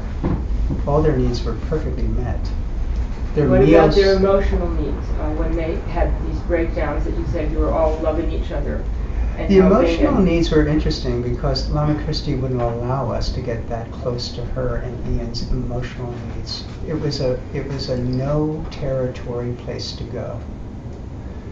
We saw things beginning to break down with Lama Christie and Ian, but there was no way in any way that we could help them. So And we would didn't you know. be calling in a counselor or an outside practitioner when you know that somebody is having a breakdown? Is that part of your procedure at Diamond Mountain, or do you not do that? Do you consider that this is their karma and that's it? No, we had counselors inside. 2 counselors were inside. Venerable Chuki is a counselor. She's a qualified counselor. There were people that had to go out of the Zom to get counseling as well, that volunteered to go out and get counseling. Now, with Ian and Lama Christie, we didn't know that their whatever the relationship, whatever it was and whatever was going on, we didn't know. It was very private and very kept private by them themselves. And I think if you think about what their relationship was, there had to have been a very protective, private situation where we wouldn't be able to know what was going on. for the benefit of other retreatants. They didn't want to disturb their problems on us. If they were having problems, it wasn't like this obvious thing that there was, consistent problems that they were showing us that they had. Well, what about when the problem was discussed? And when was that? I'm not sure what you mean. Well, when the board decided to expel them because of Lama Christie's talk. One person knew that there was a stabbing event, that Lama Christie had stabbed Ian. She sewed them up. She's a dermatologist who was in retreat with us. She was sworn. Lama Christie did not allow her to say to anyone outside that this happened. But you knew of the event? No, we didn't. Until no one later? Knew. No one knew. No one knew. You didn't talk to the you don't have communication with everybody then? It's not psychic communication, it's not real communication? Oh, no. No one knew, Victoria, that happened. No one. The only time we knew was when we had a public moment when Lama Christie explained the situation. No, that's what I'm just yeah, no one knew. That. Okay, so at that public moment, how was that handled? In what way? By who? By the board. Oh, well, first of all, the disillusionment occurred inside our retreat. We were shocked. We were shocked.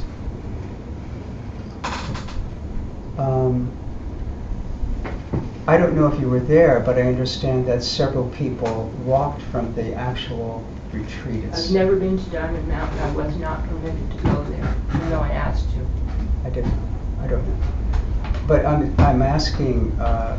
Afterwards, when I went to the funeral, I asked if I could see where my son was, and I was told I wasn't. I didn't go there. Okay, I didn't.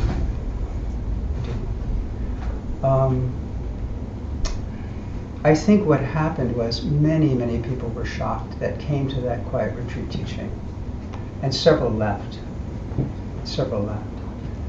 One person resigned from the board, and then immediate action was taken within 30 days to make a conclusion about what we should do for the benefit of saving the retreat. How about for the benefit of also saving Ian and Christy? You didn't feel any responsibility as head of this organization to get them proper counseling? I wasn't head of the organization. Well, whoever was. Who was head of the organization? We thought that the at proper time? way would be to actually not endanger other people in retreat with the behavior that was explicitly shown with the public announcement that there was a stabbing inside our zom. And then the best solution was to very gently and very kindly ask them to leave and give them supplemental costs and hopefully find another place for them to do retreat if they wanted to continue.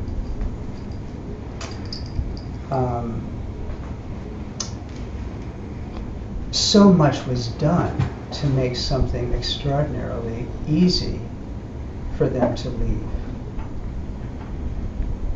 So much was done. Countless details were done to help them leave and find another place if they desired to do another retreat. And what about the detail of bringing in proper medical? I mean, if somebody was having a mental health problem, Let me just tell you what Lama Christie's policy was after that happened. Lama Christie's policy for us was that there will be no one to write a note to anyone for 1 year, and we're closing the zom down. That was her solution. closing the what down? Closing communication down. Completely. And so you honored her as a deity or something? No, we didn't. We thought something was drastically wrong, and many of us wrote the board of directors and said we need to take action. And that's when action began to happen within 30 days of the event of her speaking about the stabbing. And that's what happened. And if you read the letter that the Diamond Mountain Board came down to, every detail of every explicit moment of what the stages of that departure looked like was in the letter. So it's there for your reading. I've read it, Good. but I'm interested in your attitude as a caring Sangha, of how it was handled. Yeah. And what is your policy in general for future ongoing when people have mental breakdowns? Or, I mean, I've heard you speaking a great deal tonight about how you embrace people when they're going through rough periods and so on. And I just wondered how that worked or didn't work with Ian and Christy. It sounds like it wasn't possible because you considered her I know. You know, above all of this, or I don't know how. No, not at all. You know, Victoria, it's very interesting. I've pondered this for 2 years now, okay? And I've come to the conclusion that no one can come to a final answer. I think the answer, you know, partially the answer left with your son, and partially the answer is still with Lama Christie. And I don't know what Lama Christie has publicly or not publicly said about the situation. I have not a clue. We're not in communication. I don't know where she is, quite frankly. I think she's in town here somewhere, but then someone said, no, she's in California. So there hasn't been any explanation, unfortunately, from her to give her side of the story. And I don't want to, you know, put that, you know, down, but we were not aware of 97% of what actually was happening between her and Ian. We didn't know. And if whatever the process that came to this culmination, it was only really shown on one level publicly when she admitted to stabbing her husband. And that put arrows up and flags up, not only inside of us, but also with everyone out there. And that began the process of finding a solution. I'm just wondering if you have a policy for future. Okay, that's when different. People are showing mental problems or breakdowns, or it's obvious that Well, shows sure. that there was a problem. Yes, yes. So it's usually a real psychologist is brought in. We didn't bring in anyone. We let people go out to Tucson and have the psychologist actually be with them. And one person stayed for 2.5 weeks in Tucson. Another person went out for 4 or 5 days. The discussion of whether they should come back, you know, we were discerning, is it a good idea? Really, only 2 people left after Lama Christie and Ian left. And one of those, you know, needed help. She went and got counseling for many, many weeks. She was invited back, but they decided not to come back. So do you think that there's pressure on people when they take a 3-year retreat? Usually, it's an unusual thing in our society. Yeah. So that if they're having problems psychologically or whatever, Yeah, it was that always. side of this is not usually brought out when people are begin to come into a sangha. Yeah. They don't know that there are things that they should be looking out for.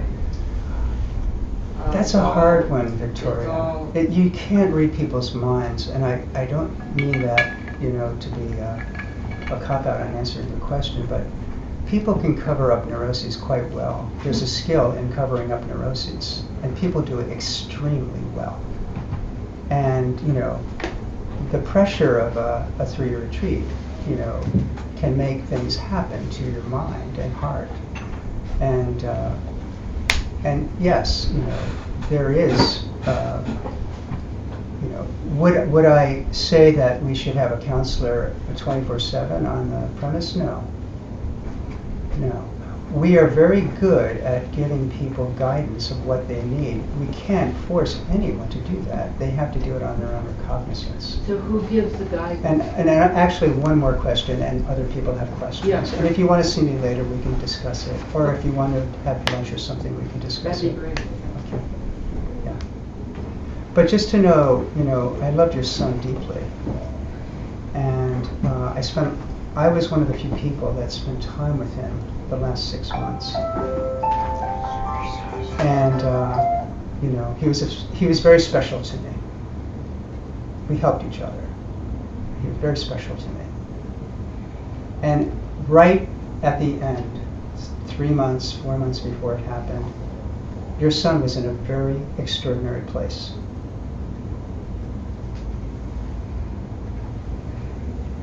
What do you mean?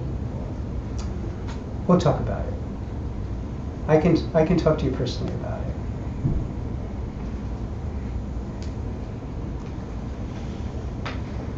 Are there any other questions? Don't be shy. Yes. You mentioned that you were on an Ayurvedic diet. Yeah. So how did you notice your doshas start to change throughout the 3 years? And how did you change your diet, adjust your diet, or adjust your activities to balance your doshas? It was this kind of craziness of like, was I a Vata Pitta or was I Pitta Vata? That was going on for a while. And I kept figuring out, well, someone who knew the system would say, no, you're Pitta. Don't eat the Vata diet. But I'll do the Vata diet. But then I ended up doing strictly Vata diet. And there's some variances, but basically it's very nominal. You stay away from eggplant, you stay away from certain vegetables, you stay away from mung beans versus pinto beans. There's a list of stay away froms, there are a list of occasionals, and there are a list of these are the best things for you. So the spicier the better was my game. And it was all cooked and no raw. And so I wouldn't eat much cooked food. I would eat, or raw food. I would eat mostly cooked food. And ghee. Lots of ghee. Like everything, I ate gallons of ghee. And it was wonderful. And I lost a little weight. It wasn't, I lost 5 pounds. But it was great. And I miss it. And I adopt, but I miss it. Yeah. And it was always khichdi based, rice and dal, but then you made your kormas or you made your different kind of mixtures of spices for your vegetables. A spiced lassi with cardamom, ginger, a little bit of agave every day. I even made pakora. I got into it. It was fun. I really loved cooking it. And Coco was a great cook. She would bring me these French meals, on special days, and we would sit down and have this gorgeous meal with, creme brulee. And it was fun you had to break it occasionally and not be so severely crazy about your diet. And, so we were neighbors, and we had a lot of good meals together.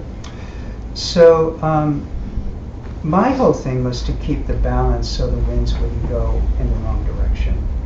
And the food was crucial to the whole game, totally crucial. But it wasn't as if we, on breaks I had great meals at people's cottages and cabins. They were great. So you balance that. Can you tell us one animal story? Because the animals, for most people on retreat that I've heard, that was some of the most magnificent events. Yeah, I had a couple. I worry about the animals because they were so spoiled. They were fed so well, and us pulling out, the withdrawal had been heavy because when you start feeding the animals, they procreate more children because the food chain is nice, it's healthy. They can pump out more kids. And then we just left, and like the foxes would have double, twice-a-year births, which was, a way of saying life is good here. I can go to Brady's house and get some cheese, and then I can go over the hill to Ben and Kendra's house and get, They were giving grapes. They loved the grapes. I had a bear experience. They're black bear, and there was a fire that almost hit our zone. It destroyed 210,000 acres of land. Terrible fire. You can climb our mountain in the back, and you can see the fire line. It was only about a half a mile away from our valley. And they came and they literally torched hundreds of trees to make a fire line. And they finally got it under control. It's amazing. At night I would go on my roof and watch you could see the flames come up. And in the morning, the smoke, at the beginning of the morning, the smoke would just hover in my valley. So you'd have this smoke you'd smell it and it would just stay for about an hour and a half and then rise. So the feeding region got tight, and the animals started coming into our zone, and the bears were one of them. We had 2 bears, and there was one running around our zone trying to break into houses, and it succeeded at Venerable Kunga's. She left a window open in her kitchen, and it got in, and she wasn't in there, thankfully, but pretty much took out her kitchen. They're not very skillful at opening up chickpea containers. And so the flag went up, and we all got pepper spray, which is this very severe. It is 30 feet. It goes 30 feet. But black bears do not attack generally humans. They're afraid of us. Grizzlies will, but black bears don't. I think there's maybe one case in 105,000. I mean, the statistics, we got so much data about it. But anyway, it happened. We set a trap, and we thought it would be caught, but he was very clever. I came home one night late, and I walked into my kitchen. I turned the light on, and my kitchen was totaled. And I had left my kitchen window open. The sliding window of my kitchen, I didn't close it. It was closed, but the lock wasn't on. And it's shocking, people were sending me plants, so I had to take care of all these plants, and there were 7 or 8 plants, and all of those hit the floor and into the sink. And we make a certain offering made out of various things, and that was all eaten. And they took all my Wonder Bread that I used to make these things. And you just felt, oh my God, is he in my little room? And the door was open, but he never went into my temple room or the other room. And there was offerings on my altar. There were cookies and stuff, but he didn't go in there. So I went out, and we have a horn signal system, and I signaled Coco and Earl, who's my neighbor, and I'm going down the short path to their place, and I'm blowing the horn, and there's a shortcut, and I came up, and I looked up, and there was the bear staring at me, like he was 8 feet away, just checking me out, and it was 350 pounds. It was a big bear. And I was doing the horn, and it was just like, is that your best shot? And so I just was backing up, backing up, and it's the thing about where we lived is like one small pebble takes you out, and you just slide back down the hill. I mean, that's how it is. We learned how to slide down our paths because it's just dry and there's nothing to hold you, and you slide. And you learn how to slide so you don't fall, but most people who don't know that fall. So I'm climbing back, and then I hear Earl saying, "What's up?" And I said, "He's coming your way. He's hanging out at my house, and he broke in." And I think it went to Earl's, right? And then it went to your house. Yeah.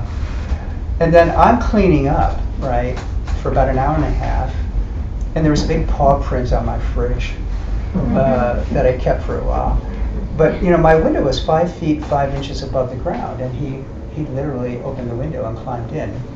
And I'm washing the dishes, and then suddenly, he's back at my window. And it's like this, and he's just there. And these four long eyes, he was so sad, and he was hungry, and he was just like, I'm in a, look at me, I'm hungry. I'm in the animal realm, it sucks. This is a horrible thing, I'm starving. And you cannot feed them because they will come and destroy everything in sight. So I wasn't scared. He was just there, looking at me, and I'm washing the dishes, and I thought, my God, look at this. He's just hanging out here with me, and he was teaching me, it's a hell of a thing to be an animal when your whole food chain has been destroyed by a fire. And then it just got too much, and I just screamed, and he just left. And then the next night, he took my bin and rolled it down the hill with the food and the garbage is. And then we got locks for it, and that was it. He never came back. But it is a bit frightening, and we all were, I had to walk 20 minutes from our little Gampa where we had, it was like our Starbucks where we would get together. And it was eerie. You'd walk at night at, 11 o'clock at night, in pitch blackness. I mean, it's extraordinarily beautiful, but at the same time, it's eerie, and that's an animal experience. When you begin to work on concentration, and you're playing with the balance between ease and exertion, can you talk a little bit about how when you're clarifying an object and creating greater clarity and then backing off and surrendering into the object from the clarity that you just created, and speak a little bit about how you balance ease and exertion in meditation when you're building concentration.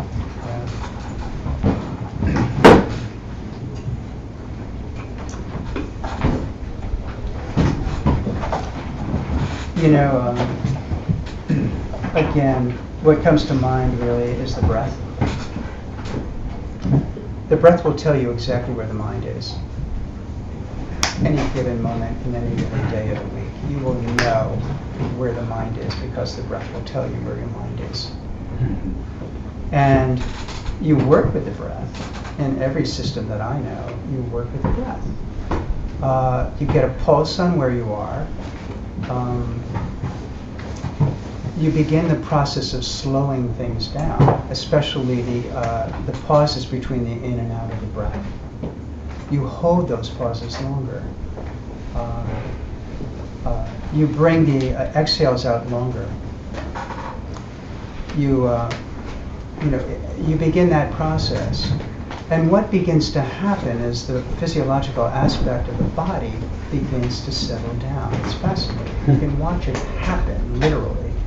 That the physiological aspects of the heartbeat, the way the body is responding to the pulses of the breath, will begin the process of slowing the actual process down. So your heart, I bet my heart rate would go down from 70 to 40 within 15 or 20 minutes. I never did it, but and that begins the process of either changing the object when you have that control, because we're taught from the perspective of yoga that the thoughts ride the wind. And so with the breath itself being controlled, the process of a less invasive nature of thought fades away. It starts to drop away. And you have this extraordinary, awareness that you watch the mind very closely, but then you don't have to watch it anymore at one point. It's just, you're okay. And then you can take on another object to concentrate on. My objects that I chose were the emptiness of the mind and the emptiness of the body, very much. That was a very solid practice on my break periods. And I think, the process of that, the analytical meditation, keeps the mind busy.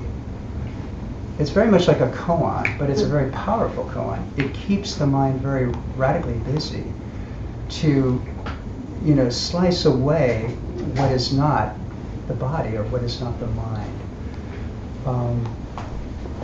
That even can bring you even to a deeper concentration, because you're eliminating ways that you think you're logically deducing an answer. And the mind gets clearer and clearer because you're eliminating things that is not the mind or the body. And you begin a process of getting more calm to the point where you are physically not breathing. Your body has closed down and you don't breathe for a long period of time. You actually don't know that you're not breathing. You're not consciously saying, I'm not breathing. It just is a byproduct of the subtlety of the mind that you're manifesting that automatically comes with a physiological sense of stopping the breath. And then it's up to you where to go from there in terms of the navigation of what practice you would apply when you get that subtle. And maybe 15 or 20 minutes later, you say, oh my God, I'm not breathing, and you panic. The ego pops back and you get this primal fear that you need to breathe.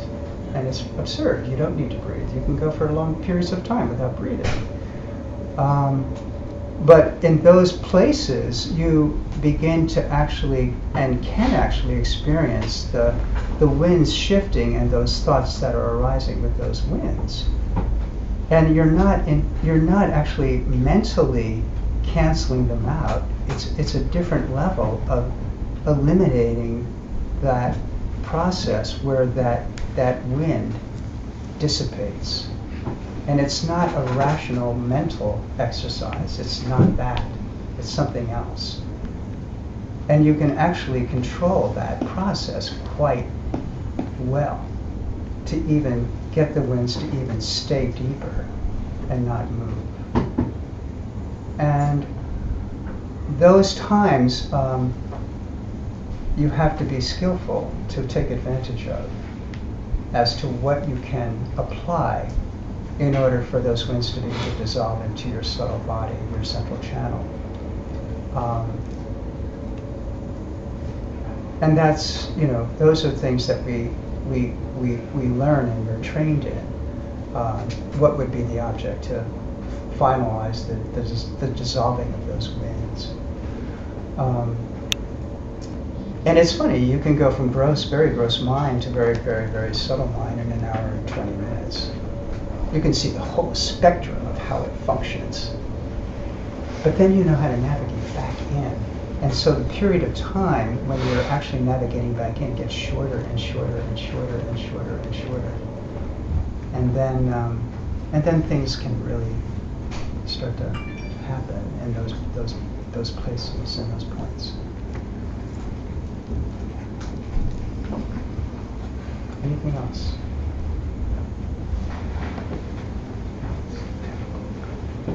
They're all plants.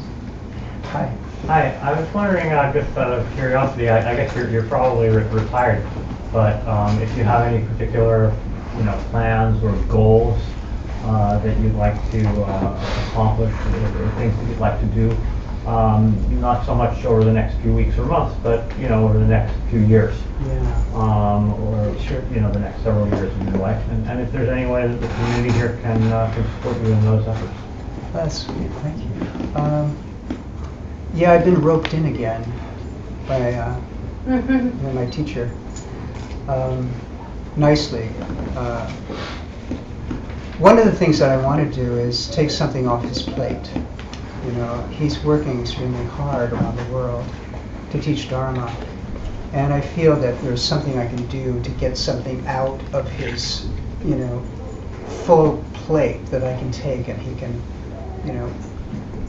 have the confidence that I can handle it for him and do something. And one of those specific things is we have an institution called the Diamond Cutter Institute, which is teaching ethical systems of management for companies and VIPs around the world, and entrepreneurs and regular so-called people. And I just got off this tour where there was something like, over a period of 10 days, there were probably over 3,500 people that came to some event in our genre of events in Singapore and Malaysia. And I was just stunned by it. I loved what happened and what came down in these teachings of very fundamental, beautiful, fundamental three principle path type Buddhist ideas wrapped in other packages, but essentially all there in very contained, skillful modules. And I got into it, and I loved the tour, and I want to do more of it because I see how hard people are working overseas to really want the teachings, and they're thirsty, and the Asian mind has a different perspective. For some reason it's in their genome more than, I don't know. There are 1,700 years of Buddhism in China, and so there's something there, and I think it wakens those seeds up in their mind when you see the excitement when we teach basic foundational meditation and just lovely packages of Lam Rim under the guise of management for your company or management of your personal relationships, and it just was so cool. And so I want to do more of that with the Dharma Cutter Institute. And then before I went in, I did have this organization called Asian Classics Input Project, and that was very dear to me. We still consider ourselves the biggest free distributor of Tibetan transliteration from the Kanjur and the Tenjur, the classic text of Buddhism.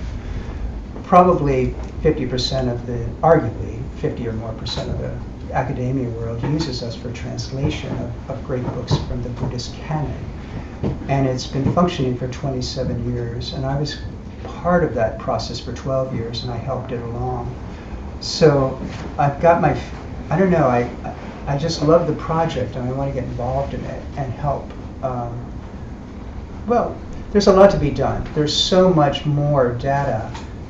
I want to say, and I don't know if it's true anymore, but before I went in, something like 5% of the actual canon has only been translated. And there's 400,000 pages of the original canon, and then hundreds of thousands of pages of commentary on those original canons. And so we want to continue to supply that to the general public for free, students and people that are translators. And I want to get my toes wet in that too.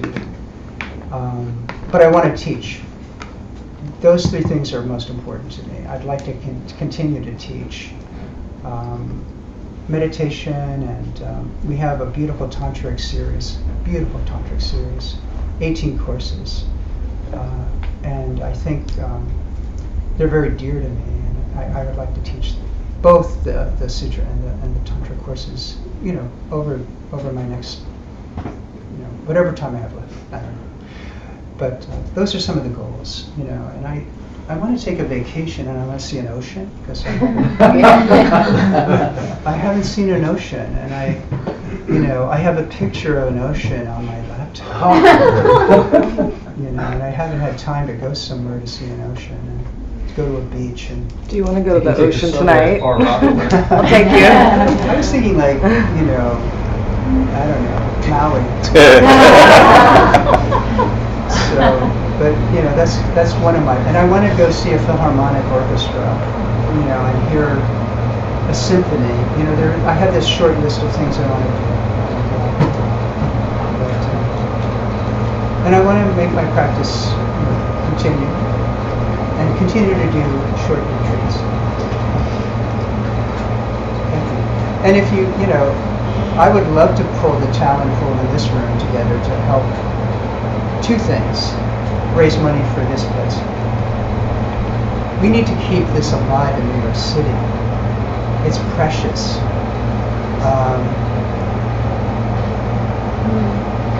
It just keeps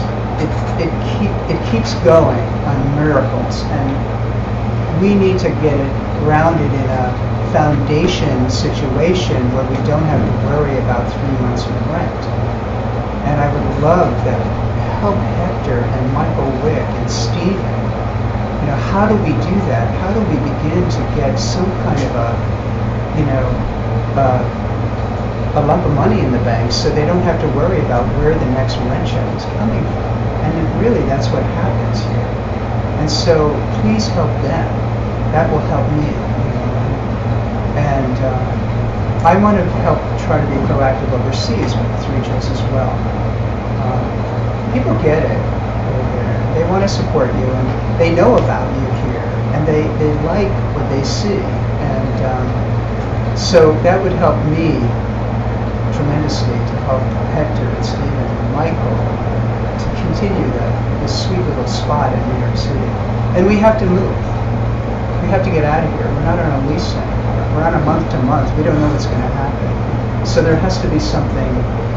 We have to get some solution to it. And I don't know. Donate, and also, if you're good at raising money, they're the people that are doing the work. So please help them. That would be great. And I need a Facebook page. I don't know. People are saying I should get a Facebook page, but I don't know. Yeah. Don't do it. Don't do it. Don't do it. Really great. Okay. I don't know. It's a new world, and I probably should have a Facebook page, but I don't want to get caught up in that. Maybe somebody could manage one for me. That's what I really want. I don't You're on want. LinkedIn, aren't you? I thought I saw you on LinkedIn. What's that? LinkedIn.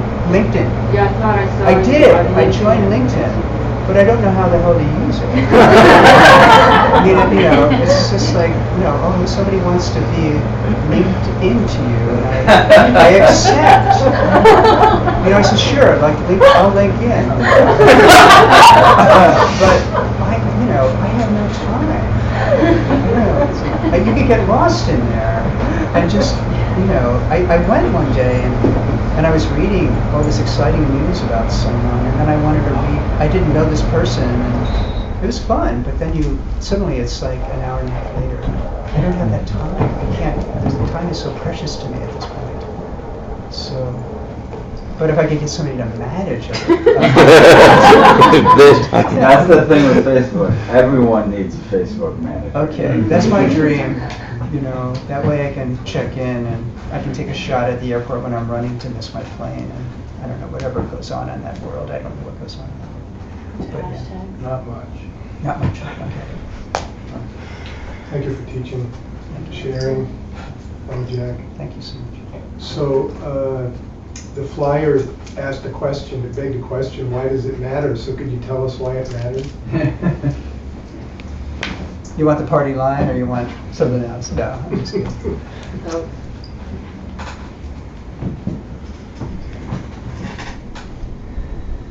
There's so many reasons.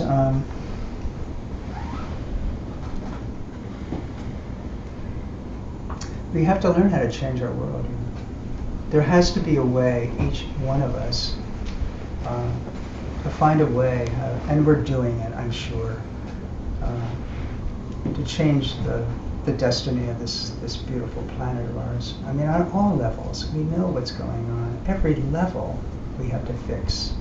We have to fix the planet. And I know you can say it's already been fixed or whatever, but we have to work hard at, there has to be a tipping point of many people. I think it's happening. I mean, there are 4 yoga studios in Sedona. There are 10,000 people. I mean, it's extraordinary, and people are doing yoga. People are opening up their central channel, for God's sake. They don't even know what the hell that means. But something is happening to people's minds because that's a process that will actually open your mind and heart deeply. And meditation's the same thing. And it starts by one by one by one by one by one by one. And something can really affect the planet. Our thoughts are the most powerful things we have. And if we direct them properly, with incredibly wonderful intention, that will resonate very powerfully into our world. Very powerfully. I can't tell you when I came out of retreat what my world looked like, and still does. But it was incredible what I saw and what I experienced. And it's this simple thing of really going. We went to Safford for the first time, this tiny little town, and it was both sad and extraordinary. I saw dozens and dozens of people who were eating themselves to death. Dozens, walking the streets of this town of Safford. And my God, it's like something changed out here. But then at the same time, I went into Safeway and got a Starbucks, and it was the most incredible experience I had had in terms of an outer world, thing. It was, everything was just impeccably beautiful, the colors of everything that was lined up on the shelves, programmed for your purchasing power, and the lighting, and the beauty of this mandala of 17 aisles of excessive sugar and starch. But, from the standpoint of seeing it, I thought, my God, it's, we're an amazing place. We have an amazing, capability as Americans to help shift the thinking that seems to me, I don't know, it's the best of times and the worst of times, right? It's, and we have all these cities that we can use to, I can just text somebody over in Singapore right now, and it's cool. But is that going to solve our problems as a culture and a country? And as this imbalance seems to be happening more, and there's more separation between people from some aspect that I'm perceiving, but that's my world, and I want to do something about it. And what is the only thing we can do? What is it? Change your heart, change your mind. And how do you do that? We have techniques and practices. We can change our mind. We can change our hearts. And we do it one by one by one by one by one by one by one by one. And there may be a tipping point. There may be a tipping point where that's that old thing, Margaret Mead, right? It's less than 0.001% of the minds of the world that change the course and the destiny of a planet. And if it's a spiritual revolution, God bless, in the full sense of the word, not a jihad spiritual revolution, or in a compassionate, extraordinary, way where, we really take an expansion of caring about more than ourselves and our immediate family. We go further out. How far can we stretch ourselves? And I think retreat opened that to me. I think what we did in there was extremely powerful, and I think it had a resonance that went out into the world. And who knows what the results will be? I don't know. But if that was happening more often, I think it would be interesting to see as a test how that would help the planet in general, because climate change has happened. I mean, there's a 14-year drought in Arizona. The water tables are down to like 70% of what they were 4 years ago. You see it all over, but that's just one aspect. So we have to kind of practice and change. We have to change ourselves, our habits. We have to change our misperceptual understanding of how we think the world works and functions. We just have to continue trying to deconstruct ourselves from our misperceptual understanding of what we think, how we create our world, one by one, our personal world and the greater world. And what could be a better way to do it but practicing nutrition, practicing your yoga, keeping a very high morality base. So many things we can do that way.